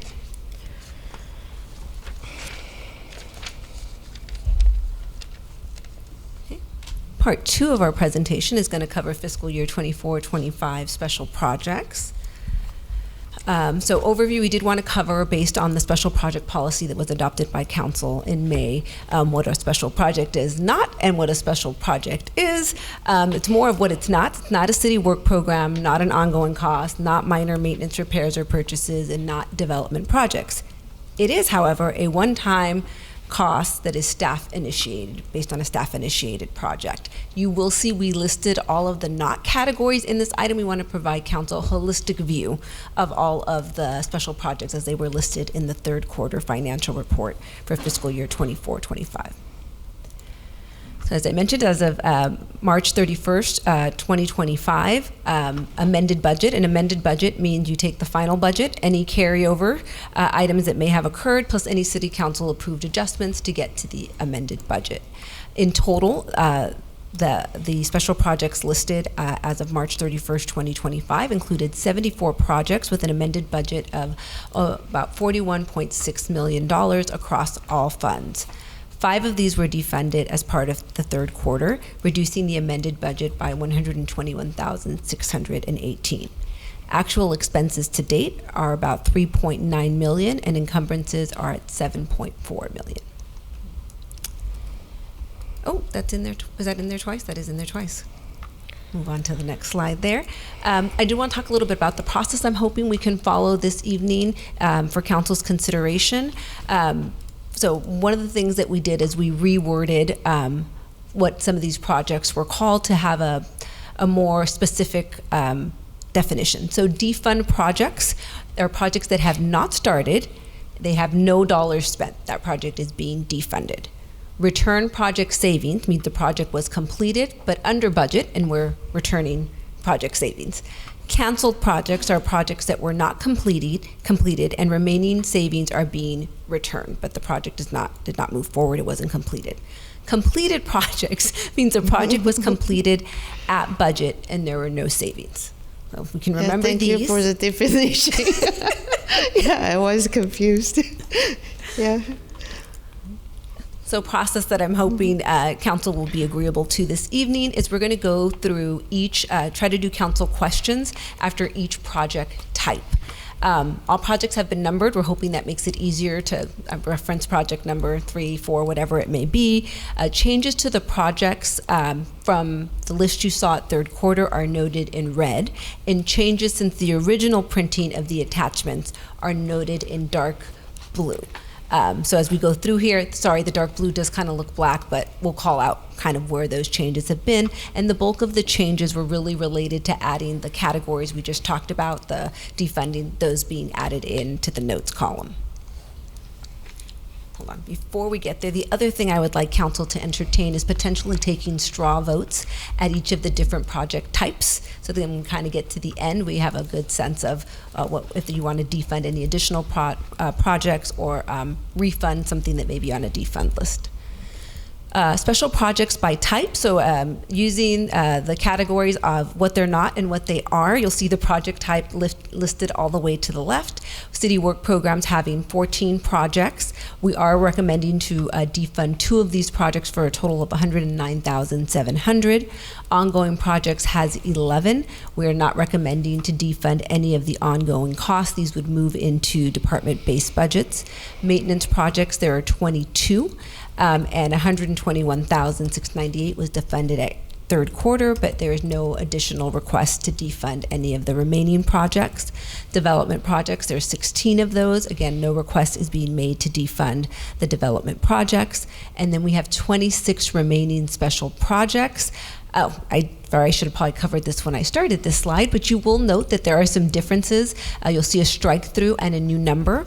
And this is because as the department was reviewing the special project list, they noticed one project was being charged to the incorrect, so ERP phase 2 expenses against that project were being charged to the wrong account, and thus they were not showing up here. That project has effectively been completed and fully expended, so that one is being removed, and that's the difference that you're seeing here. So you'll see it on the remaining special projects, and then we also updated the total in terms of the staff report.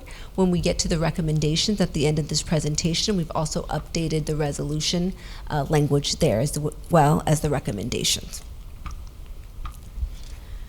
Oh, I was hoping this was going to look bigger when I put it up on the screen. So what we have here, so starting with the city work program items, again, we have them numbered all the way to the left column. We are recommending to defund the so the electrification study. This is a return project savings for the electrification study. This was done as part of third quarter. The next one we have down is a return project savings. This is for the recycled water feasibility study. This was work that was completed in-house, and these funds were returned as part of third quarter.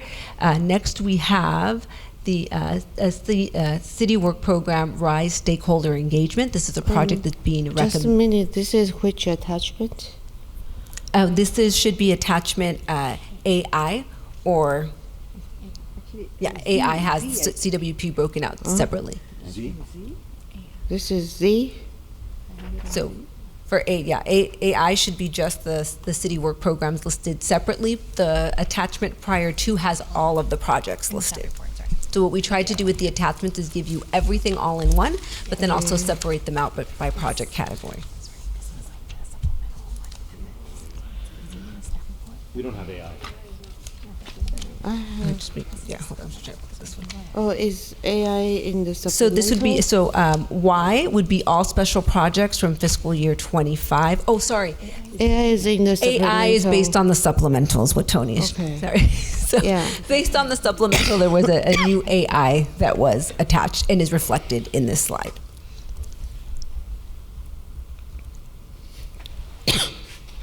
So is AI an update of the? It's an update, so you can see here where we crossed items out and then put in the blue text. This is because we decided to, instead of calling everything a defund, is to get more detailed in terms of if it was return project savings, if it was a canceled project, completed project, etc. I mean, so AI is the same as Z, just updated So, with yes. better, clear category. Correct. Not category, terminology, I guess. Yeah. Mayor, may I Yeah, ask a Vice question? Mayor. Okay, I'm sorry, I'm a little confused on this first page. So, so I see like the notes, the carried over notes in the far right column. Is there a addition that can be made for this column that says, you know, this is the amount that's being like defunded or returned or something? Okay, so starting with the first one, return project savings, $50,000. Balance will be used and project completed this fiscal year. So we're bringing back 50,000. Correct. As part of third quarter, they returned 50,000. They already happened. Already happened. Okay. Yeah. This is an electrification study. It was done in-house under budget. Good job. Okay. And Jimmy Tan did the in-house, did the water study, recycled water. Okay. And is there going to be a summation of all of these? Yes. So we have. Okay. So that's what we did in this slide. Oh, so it's already here. To sum them up. Here, we also, I think, call them out in the recommendations as well. What are the two? Two in CWP and two in ongoing special projects that staff is recommending to defund. Okay. So on this list, the new items that were not defunded as part of the third quarter are the the CWP RISE engagement. So that's number 3. That's the item that's being requested there. And then I believe the other item, I thought there was something on, sorry, this text is very small to read. Oh, so that's canceled because no work was done. Correct. For the CWP, the RISE, I think the idea is any work that needs to be done can be completed with existing staff. Oh, so it didn't need additional funding, but work will continue to be done. Yes. Okay.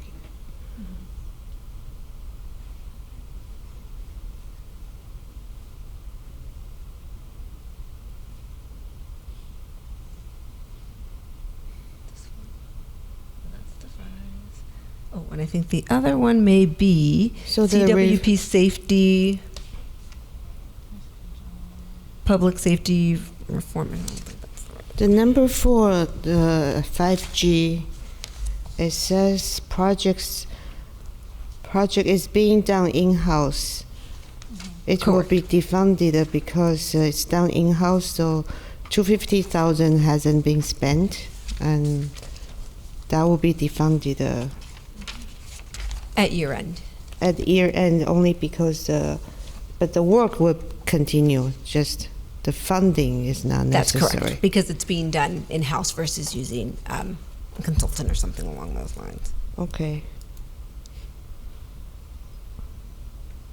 Oh, the other one, sorry, on CWP is the block leader enhancements. That's the second project, which I'm maybe on the subsequent page. That's number 5 on AI, right? Oh, thank you. So number 5 on here is the second project that's being requested to be defunded this evening. So we have the RISE construction stakeholder engagement, and then also the public safety.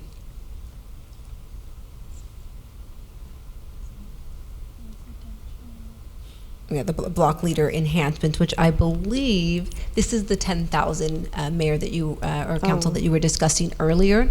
Number 5, where we had the $10,000 for the grant program. So for 2 years, only one person applied. Mm.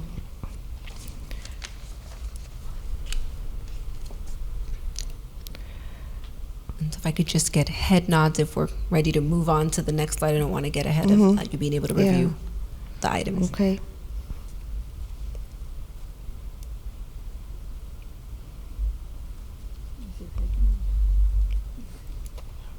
So we are done with 1 to 5, right?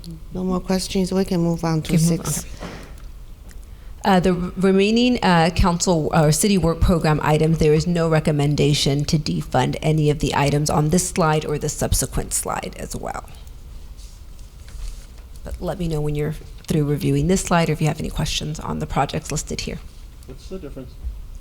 What's the difference between AH and AI? I just want to know. So it was that we put in, as one of the slides earlier, we talked about, previously it all said defund, and then we got more specific with what we were just asking. making sure. I'm looking. Got it. So we're still on AI. Got it. Okay. Yeah, it was because I was confused in the prep session. Everything says defund, but some defund means it's complete. We are just returning the funding. Some defund means different things. So, yes, and so through the mayor, I was wondering what the difference between number 11 and 8 are. The differences. It's both say tree list. So number 8 is the tree list, right? And number 11.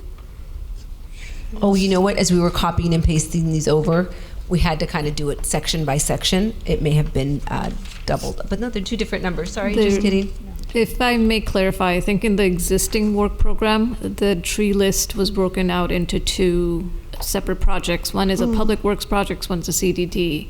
And if you look at the notes, it says that this item will now be converted to the urban forest program in the new upcoming work program.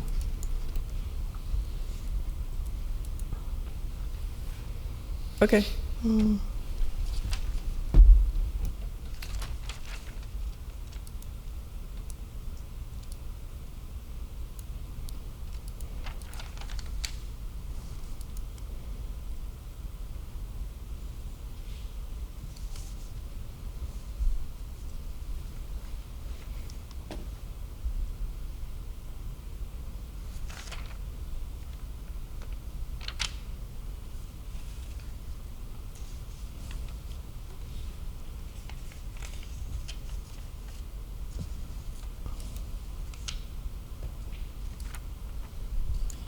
okay, so we can go on to 16. So just to recap for CWP, we are defunding the grants for the block leader. We're recommending to defund the grants for the block leader and the RISE engagement.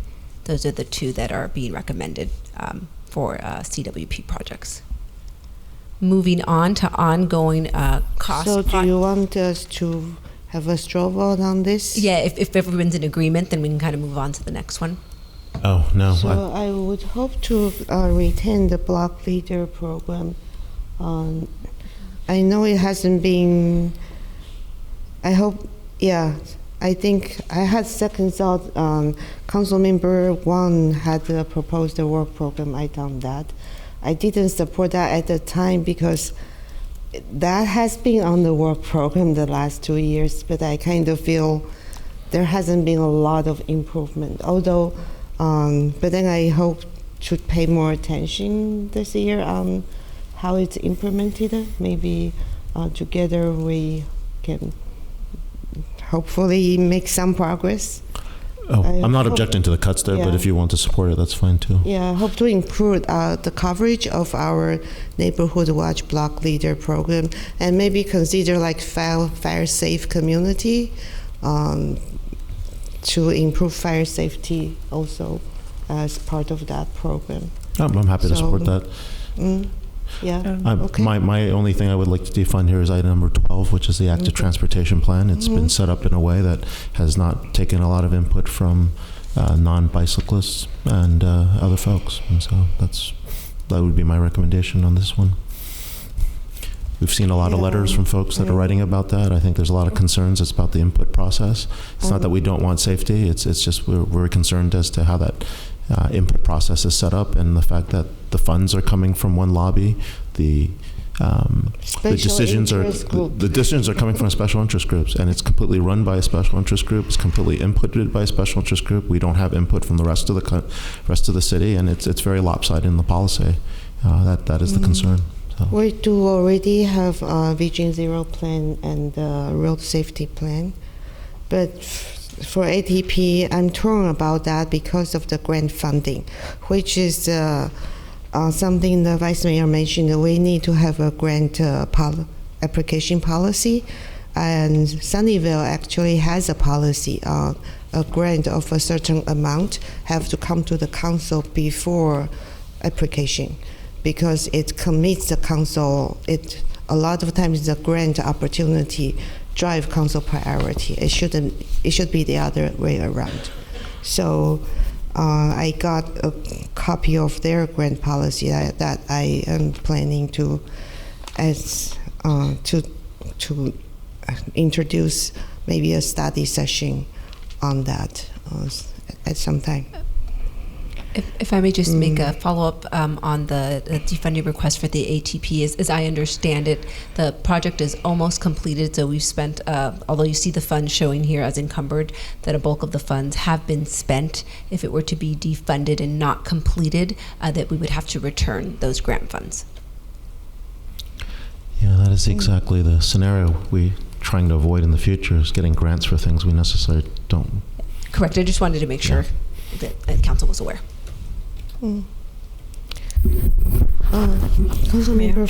Yeah, 2 points. One, we are very close to 11 o'clock, so I think we need a motion to extend the meeting, and we need to be clear as to what it is that we're going to achieve in that period of time.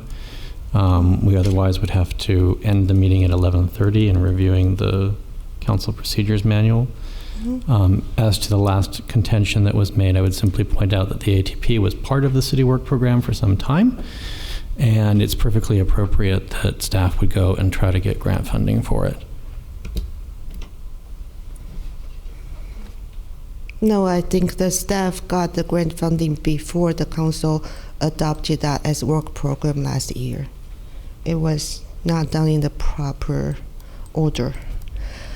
But it's already grant funded, so Vice Mayor. I'm sorry, Councilmember Mohan, and then Vice Mayor. No, just a quick comment that there were some concerns raised by residents about not enough input, not enough public meetings, and I don't know if everyone got a chance to see it, but Director Mosley did respond to some of the residents who had these specific questions, and has sent out, it's a pretty detailed response, and I think it should answer most of the questions people had, that there wasn't enough public input and not enough public meetings and so on. This sort of lays out all the steps that were taken to get us to where we are today. Okay. Thank you. Thank you. Vice Mayor. Okay, thank you. So I'm looking at the active transportation plan webpage, and we do have the Chad Mosley, head of Public Works, is here. If you would be so kind as to provide us a little, perhaps, status update on this plan. And I do remember seeing the signs all over the city to get people to provide their input. So I'd like to hear how things are going. Point of order again, it is almost 11 o'clock. Before we dive right in, perhaps we should... need to motion? We don't need a motion, we just need to identify what items and in what order we're going to work them through, and at 11:30 we'll need a specific motion. Yeah, so we will try to get through all the special projects, right?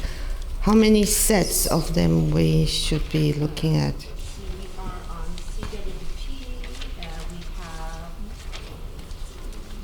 Slides of ongoing projects. 2 slides of ongoing projects, 3 slides with maintenance projects, 1 slide with development projects, and then 3 slides with remaining special projects. So 9 slides. So, yeah, And we'll take them in that order. Okay, yeah. Good evening. Talking about the ATP, I think we're all aware that back in January, the contract with the consultant was signed. We initiated work. Fairly quickly after that, we've gone through our first phase of public outreach, trying to get input through various means, whether through a survey or through other pop-ups and meetings. I think at this point in time, we've got somewhere around 1,900 unique inputs onto the ATP. So we are gathering public input at this point in time, but we probably have about $150,000 that has been spent on that contract to date. Okay. And there's some kind of a prioritization that is going to happen from within this plan. Could you describe that and what sort of projects might we see are being prioritized? Like, is it possible that the Tamian Innu Trail would be something that would be prioritized at this point? We've already got the protected bike lanes on Stevens Creek Boulevard. What sorts of other projects might end up in this plan? And I guess that's what the public outreach is for, right? We're looking to gather new input from the community and from commissions, city council that will go into informing this report, and through this outreach process we'll then have new projects come to the surface. I can't tell you what those are because we're waiting to hear from the public on that. So I think I asked for an update at the council. You mentioned there will be an update to Bike Ped Commission sometime, and then later on council. What's the timeline? Correct. We're looking to bring an update to the Bike Ped Commission probably July, and then we would be following that with the council in September most likely. And that's when we might have some initial idea of what recommendations might be coming out of it. I'm not sure that we're going to have recommendations laid out that early, but you guys are kind of really getting into the project, and we're talking about funding for it. I don't have a ton of answers to get into that level of detail at this point in time. At the time, the council can provide maybe direction or input on what we would like to see. We would like to see in terms of prioritization.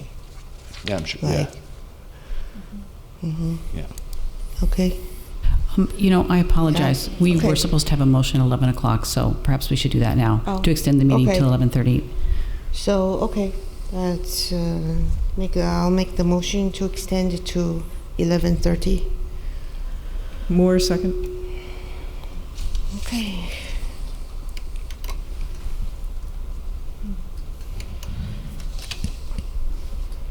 So let's take a straw vote. Not on the extension. Okay. Councilmember Mohan, would you like to vote with your lights? Motion carries unanimously. Okay, so let's take a straw vote on this one. So we'll take the staff recommendation, except let's preserve the block leader program to try and work on it one more year. So second, we don't need to second, right? You're doing straw vote. How do we do straw vote? No. So just. You don't need a second. You just everybody sort of chimes in. Okay, so everyone just say something. I'm pushing hard on removing the ATP because it's been the source of a lot of our issues. It's been the source of the reason we can't have right turns on our streets in terms of right turns on red because they invade a bike lane. It's been the source of the road diets on De Anza. It's been the source of a lot of issues. It's a lot of wasted spending that's been going on, and not necessarily in the prioritization. We're not taking advantage of the technologies that are there that can make bikers safer. We're using old technologies along the way. There's a host of reasons, but I'm actively pushing because we have done so many things to make it so hard for 98% of our commuters to get by. I'd say of those 98% of those commuters, there are also bikers, a good number of them, and they also feel the same way. It's not that it's mutually exclusive. We've just over-indexed to making it very hard for people who need to get by.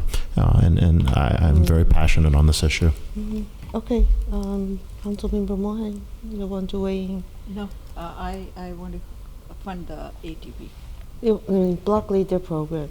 Yeah, I'm your good microphone. Yeah, okay. Your microphone. And Councilman Vice Mayor.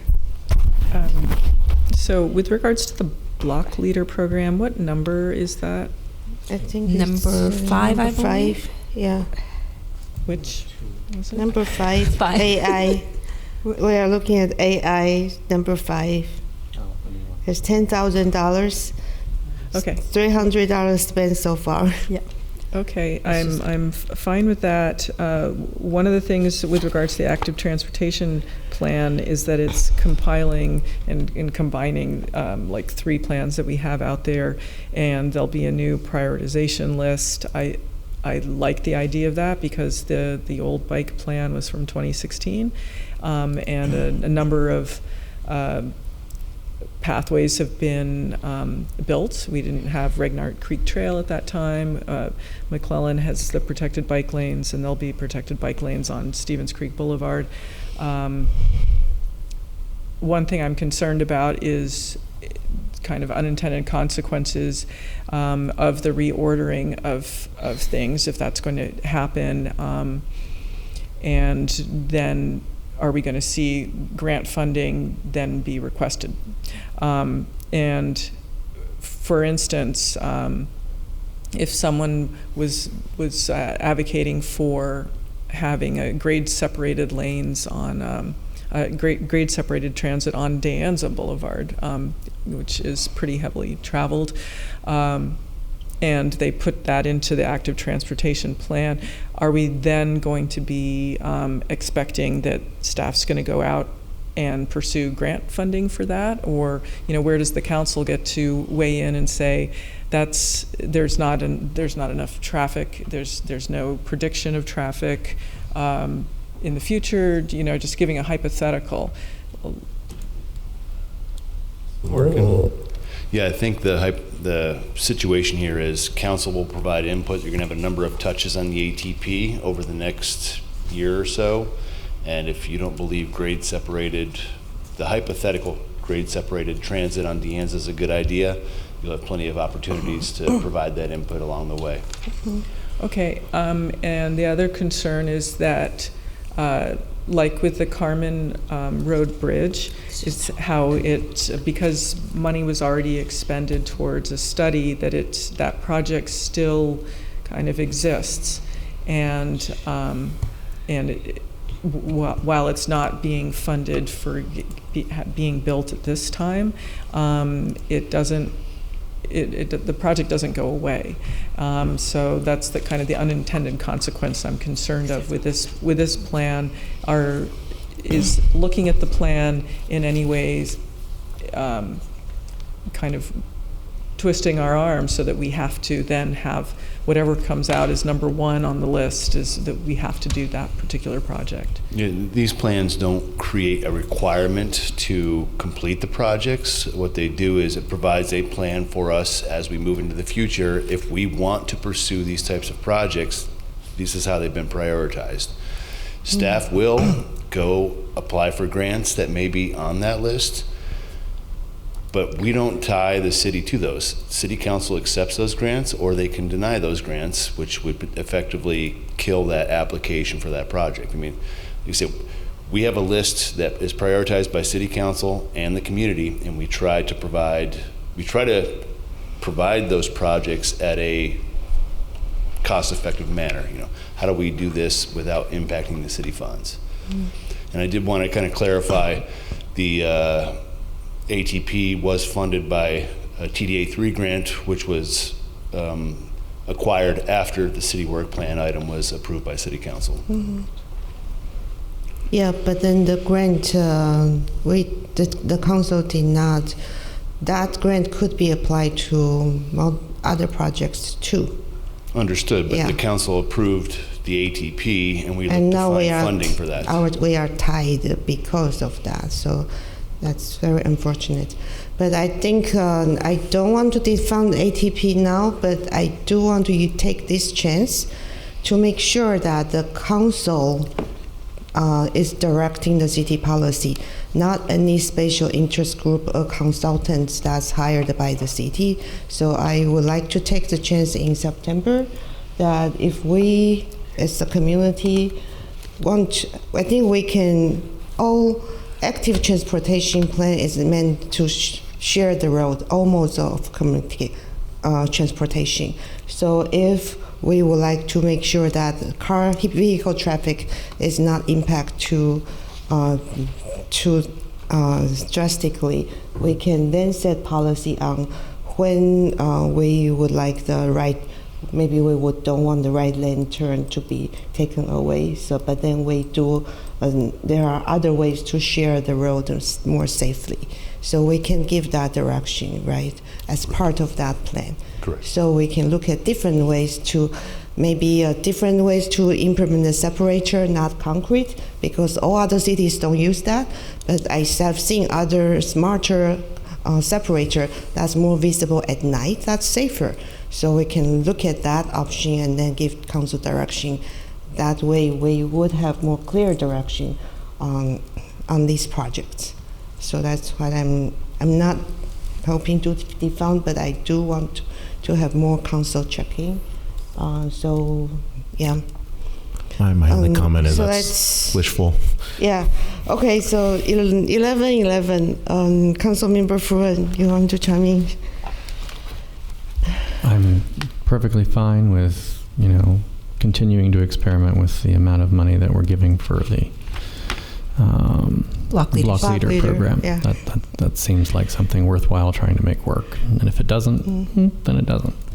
Yeah. Okay. Okay, so the next one, we have 9 slides to go. Come on. Yes, and we just need our screen to be shared once more. Which is an attachment, so I can bring that up. So is this is ongoing special projects. Tony, you can double check what the attachment is. AK? It should be the next one after. Next one is maintenance equipment purchase. I think it's AB, attachment Yeah, so AB. this one should be, it's AB. AB. So there's no recommendation to defund any of these. These projects have been moved into departments' base budgets. So we have, I'm not sure if you're actually able to read the slide that's before you, if you're actually looking at the That's okay, we're looking at the attachment. Okay. Yeah. So what I'll do is I'll go into, I'll leave this here for a little bit, then go into the next slide. So through the mayor, I would actually defund Public Works 807 Service Center Administration What's Office. the item number? 19, sorry. 19. Office reconfiguration. And the reason why, they certainly come ask us again for the money, but it was added in fiscal year 20, and it's 111,416. They've only spent 9,109, and they're holding on to this appropriation, and I would release it, and they come back and ask when they are more ready to spend this. I would like to know why the delay. So this is has been an item, as we call it here, an ongoing item. So it's been included. So this is just for the current year's budget. This was established due to space needs at City Hall that required constant remodels to fit the staff that was available. Those issues still persist as we've done some remodels in the current year as well. So that's why it was listed there as a way to kind of a bit of a workaround until the City Hall issue is solved for space. And then I'll Chad So is I right. Director see- Mosley's right behind me, and you can validate. So the everything I staff just said. has been conservative, even though funding is allocated, you haven't spent it.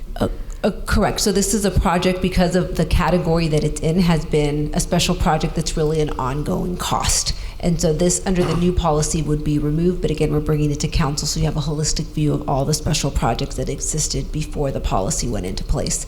Wait, why under the new policy it will be removed? Because this is an ongoing item. Oh, so it doesn't qualify as special project? Correct. Oh. Pardon, through the mayor, I feel like the office reconfiguration ought to be like a one-year project and completed. I don't think I would consider office reconfiguration an ongoing project. It should be something, you're going to remodel, rearrange, and you're done. And from our aspect, we've had multiple requests throughout the years, whether it's from the city manager, even city council, certain divisions, they need to rework an area, and we've, as opposed to having to come in every time that we need to do that, we have this little fund to make those modifications. Okay. Thank you. So through the mayor, so my interpretation of it might not be what you're actually using it for. Then I look at the service center, and I'm thinking it means the yard, and that you're redoing that one office, where the window is. I guess for clarity, the service center, they're the guys who do the work, which is why it's budgeted there. That makes sense. Okay. Okay. I understood. Thank you. So we are keeping that? As explained, yes. Yeah, I think it's okay. Okay, any other question on this? No? So let's move on. 22 to 25. Yeah. We'll move past the ongoing projects then. Moving on to maintenance projects. So there's 3 slides of the maintenance projects. Here you'll see over to the right, the first. That's AC, right? This is... Original is AC, but it was updated with AJ. AJ, okay. And so AJ will have the strikeouts and the blue text where we change the categories. Oh, they have the exact the same titles. That means it's updated. Okay. Got it. And so you'll see here for the maintenance projects, there isn't a recommendation to further defund anything as part of this item, but several items were defunded as part of Q3. Those are the first 1, 2, 3, 4, 5 but items. there are multiple that's completed under budget. Correct. And remaining funding will be returned. So good job again. Well, good job, Public Works. These are all their projects. The last item there, item 31 on this slide, I do want to point out, as they complete this project, I know it looks like most of it is expensed. They anticipate completing it by the end of the year. Any savings would not roll over, as minimal as they might be. And then this is the second page of special projects, maintenance projects. And you can see the bulk of these are in progress. And then the final page here, we have only one item number 39, if my eyes are working properly this evening, that has not been started. This is for specifically, let's see,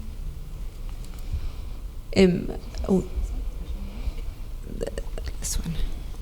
Yeah, so this looks like this is at the Senior Center. Senior Center, I'm not sure, Chad, if you know specifically what this one is for.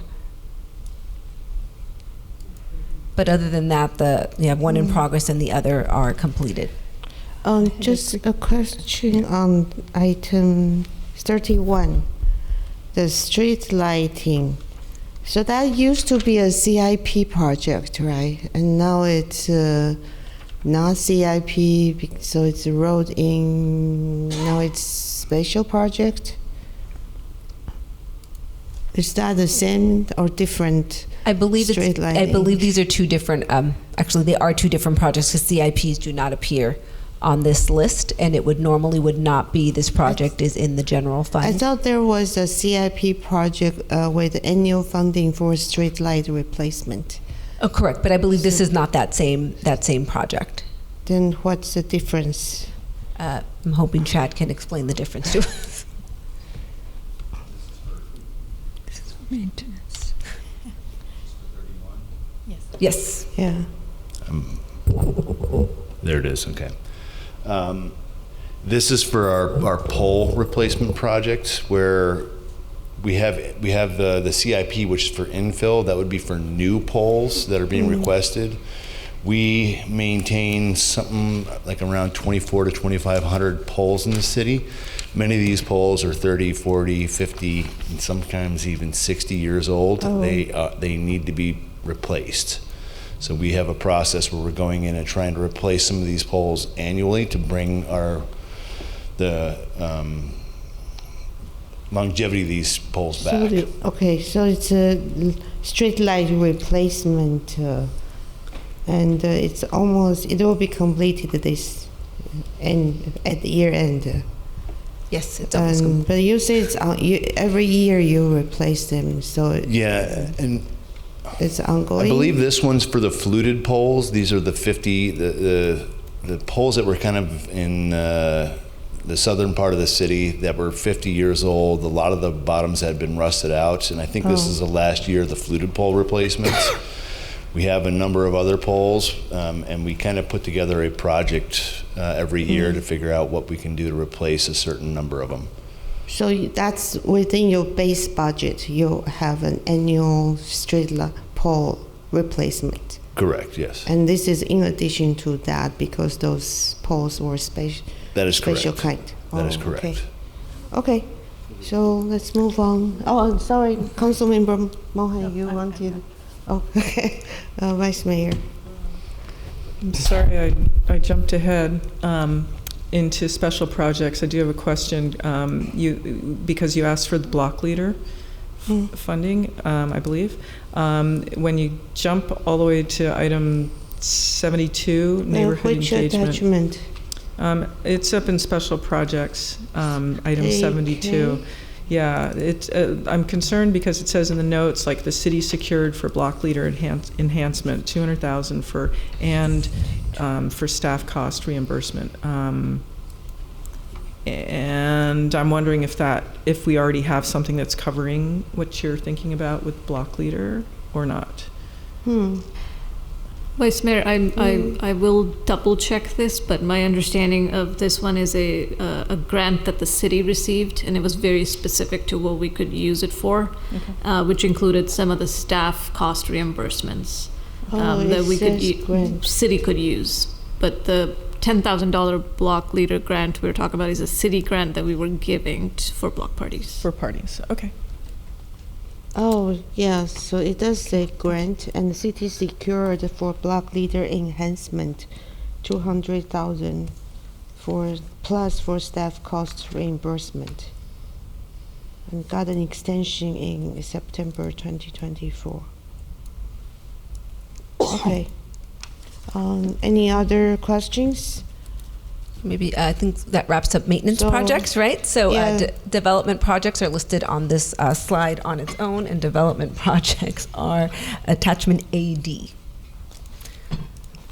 So any questions on these, or we can move on to the remaining? Okay, we'll move on to the remaining special projects. So here you can see the top two that are being requested to be defunded, the PR and strategic communication strategy, and the other is the economic development strategy outreach.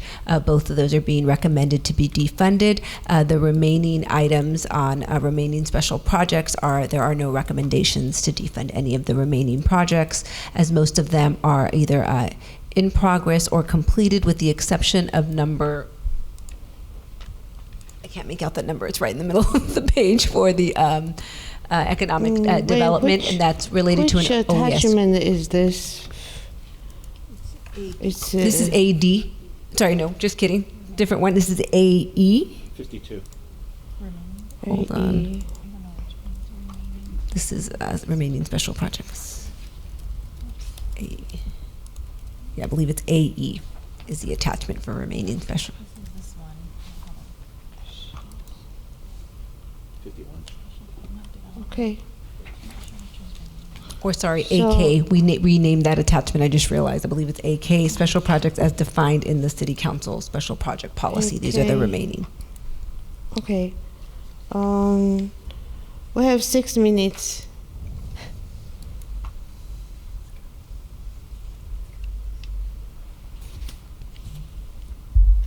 So, city, any questions about this?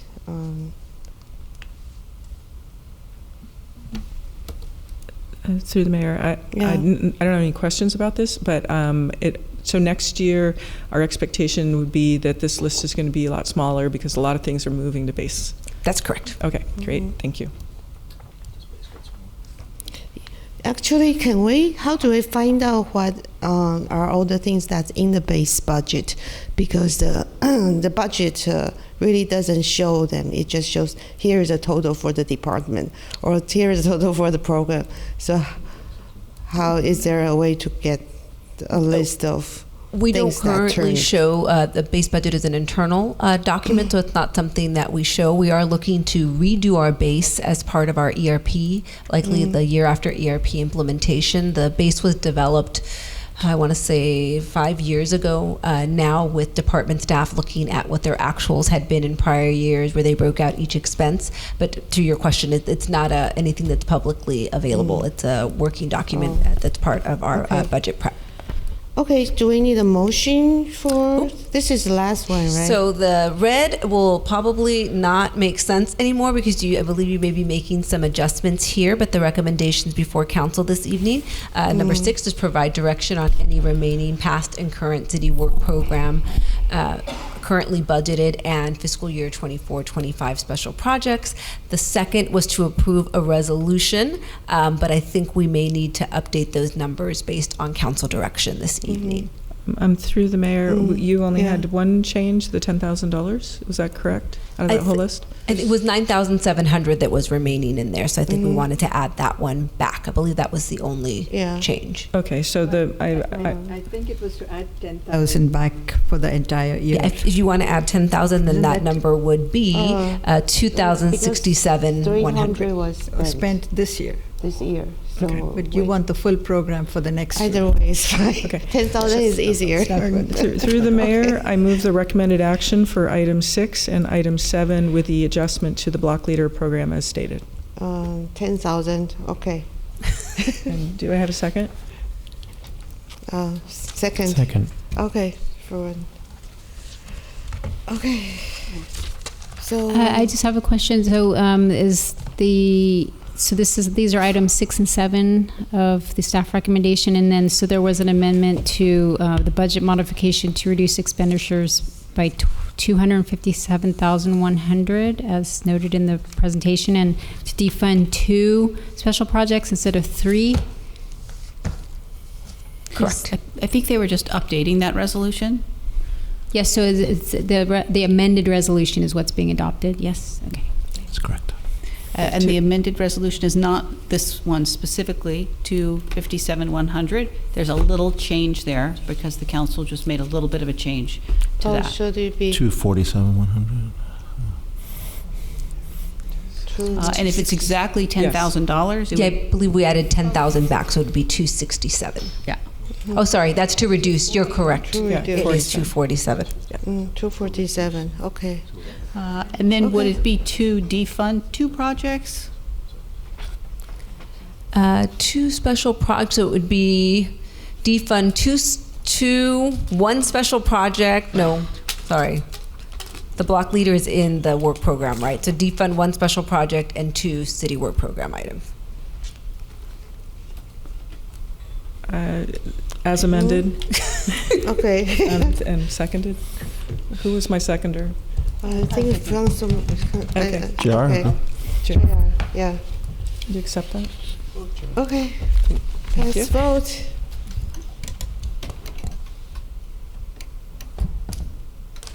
Is that? The amended motion carries unanimously. Okay, the meeting is adjourned. 11:28.